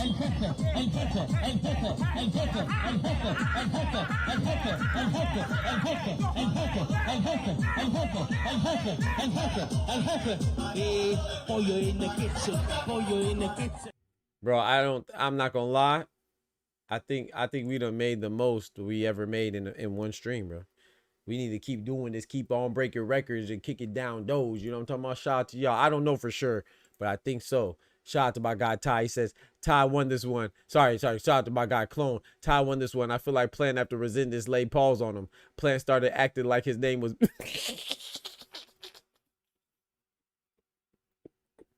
Amado Resendez. Acting like his name was... That's crazy, bro. Nah. Hey, get off my boy Plan, man. Get off my boy Sweet Hands, man. That's my guy right there, man. Caleb, Sweet Hands, a.k.a. Slap a Bitch, a.k.a. I don't fight, I don't argue, I just hit that bitch with a bottle plant. Oh, my goodness, man. Caleb, Slap a Bitch, plant. Caleb, Sweet Hands, plant. Caleb, I don't fight, I don't argue, I just hit that bitch with a bottle plant. Shout out to Caleb Plant. I just turned on noise. That's what I'm talking about. Thank you, Tay. I appreciate you very much. That's what I'm talking about. Shout out to Shawa, man. Dope channel. Great insight. Very insightful, you know, logical. And even if, you know, even if you don't agree, we ain't always going to agree, but we can appreciate the content, man. Shout out to Ty, shout out to Clone, shout out to everybody that showed me love, man. Shout out to all the members, shout out to all the chatters and likes. Don't forget to smack that like button, please. Smack the like button. You feel me? No plant or Lester blasphemy. I feel that. How you get your name like that? I don't know how Shawa does that. That's why I feel like I can't add her. I can add everybody except her. And they be having me looking crazy because I be typing the wrong name. You know what I'm saying? Look, I can add Clone. I can add Ty. I can add everybody. But I can't. I don't think I can add Tay either. Or I can add Tay. But I can't add Shawa. Cause she got the drip on the name. I can never add Shawa. And that's what I be trying to do. And sometimes before I fully type it out, it usually just pops up and it just goes out like that. So I looked up how to get the characters for your deal on ScrewTube. All for your name on ScrewTube. Okay. Yo, with the 50? With the 50? Yo, shout out to my brother Ty, man. Nah. My boy coming through with the big heat. My boy coming through with the big heat. The big 50 piece, he coming through like Thor Wakanda.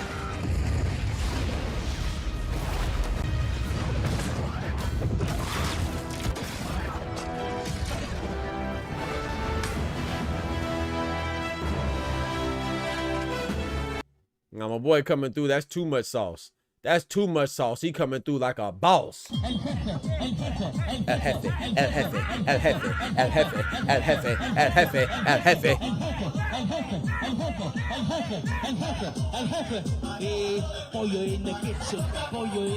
Shout out to y'all, man. We might have to do the 4 o'clock stream. Hell, you talking about? We might have to do the 4 in the morning while they yawning, shower. You feel me, Queen? Yo, shout out to Clone, man. I appreciate that. Shout out to Ty, man. I appreciate that. Big 50 piece, man. That's the Ulysses Grant. Y'all don't even know y'all presidents like that. You don't even know your presidents like that. That's the big Ulysses Grant. You feel me? You got to learn your presidents on the munions. You got to know it. You feel me? You got to know it. You got to know the presidents on the munions. They need to make a new bill for the Obama, you know what I'm talking about? You know? Well, yeah, shout out to Ulysses Grant on the 50 piece. You know what I'm saying? Half a hundo. Thank y'all so much though, man, for real. Is that the record at supporter dash crazy? Is that the record? I don't know. That's what I was trying to look up right now, but it won't show me until the stream is done, Ty. And I think the record before that, if I'm not mistaken, was 200. So I think we passed that. But I'm not sure because it won't show me until we're done. But yeah, I think that has to be the record, bro. But I'm not sure. I'll know when we're done.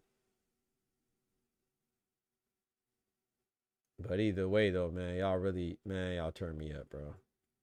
It doesn't. Yeah, I go off memory. I'm not sure. I'm trying to look at it right now as we speak.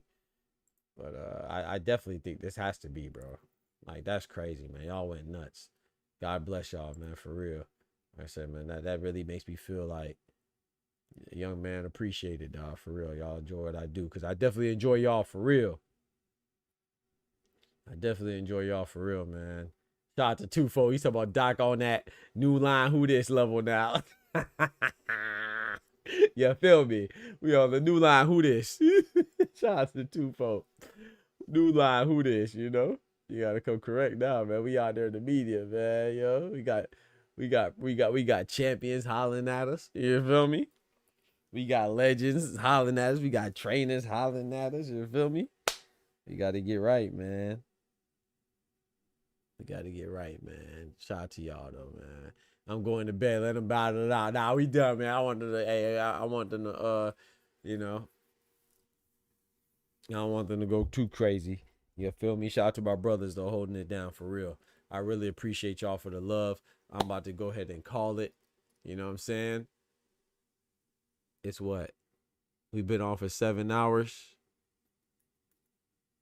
4:50 a.m., man. Thank y'all so much, man. Shout out to the love. Shout out to Ty and shout out to Clone for doing the battle things, man. I think the battle is over now, so It was a hard fought battle, man. Clone, you came close. But Ty still held it down, man. My bad supporter, but I had to show some real support. Come on now. Come on now, bars. We definitely done, but I'm going to win one of these.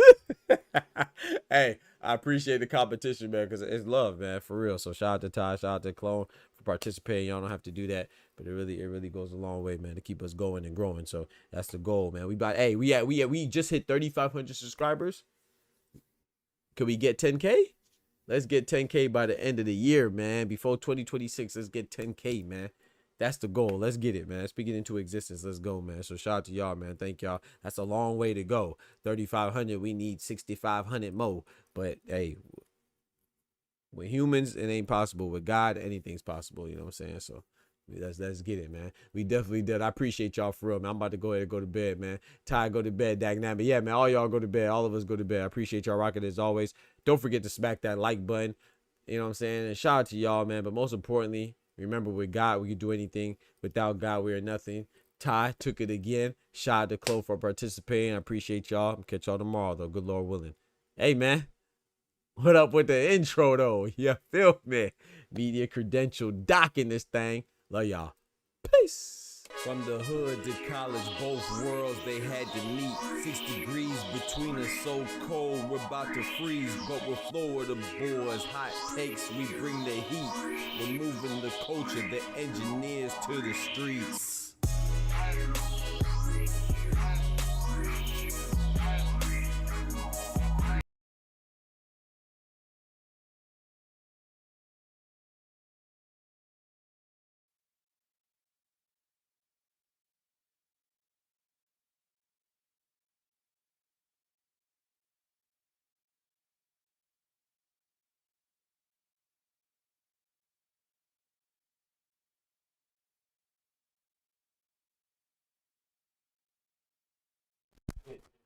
Bro, this man Deezy tried to keep me on, man. This man did it at the end. Shout out to Deezy, bro.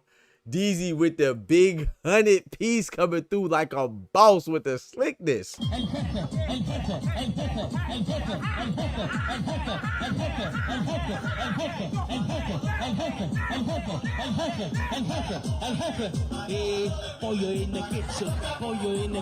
Man, hey, man.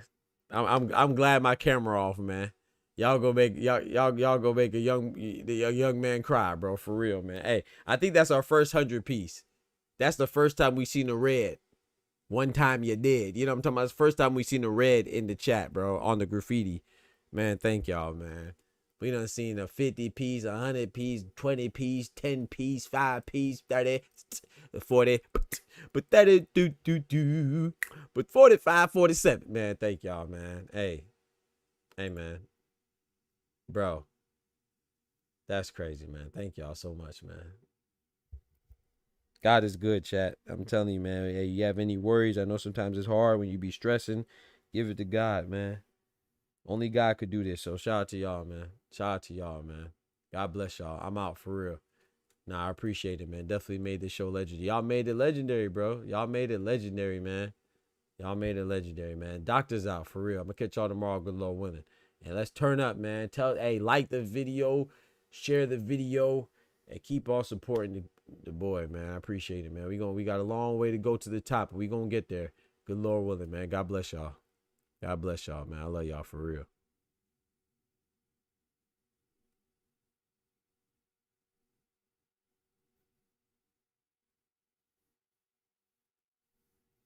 Bro, this man Clone said he's getting more serious with it. Yeah, I'm getting off. Getting more serious with his what? Yeah, he trying to make me violate TOS, man. I'm out, man.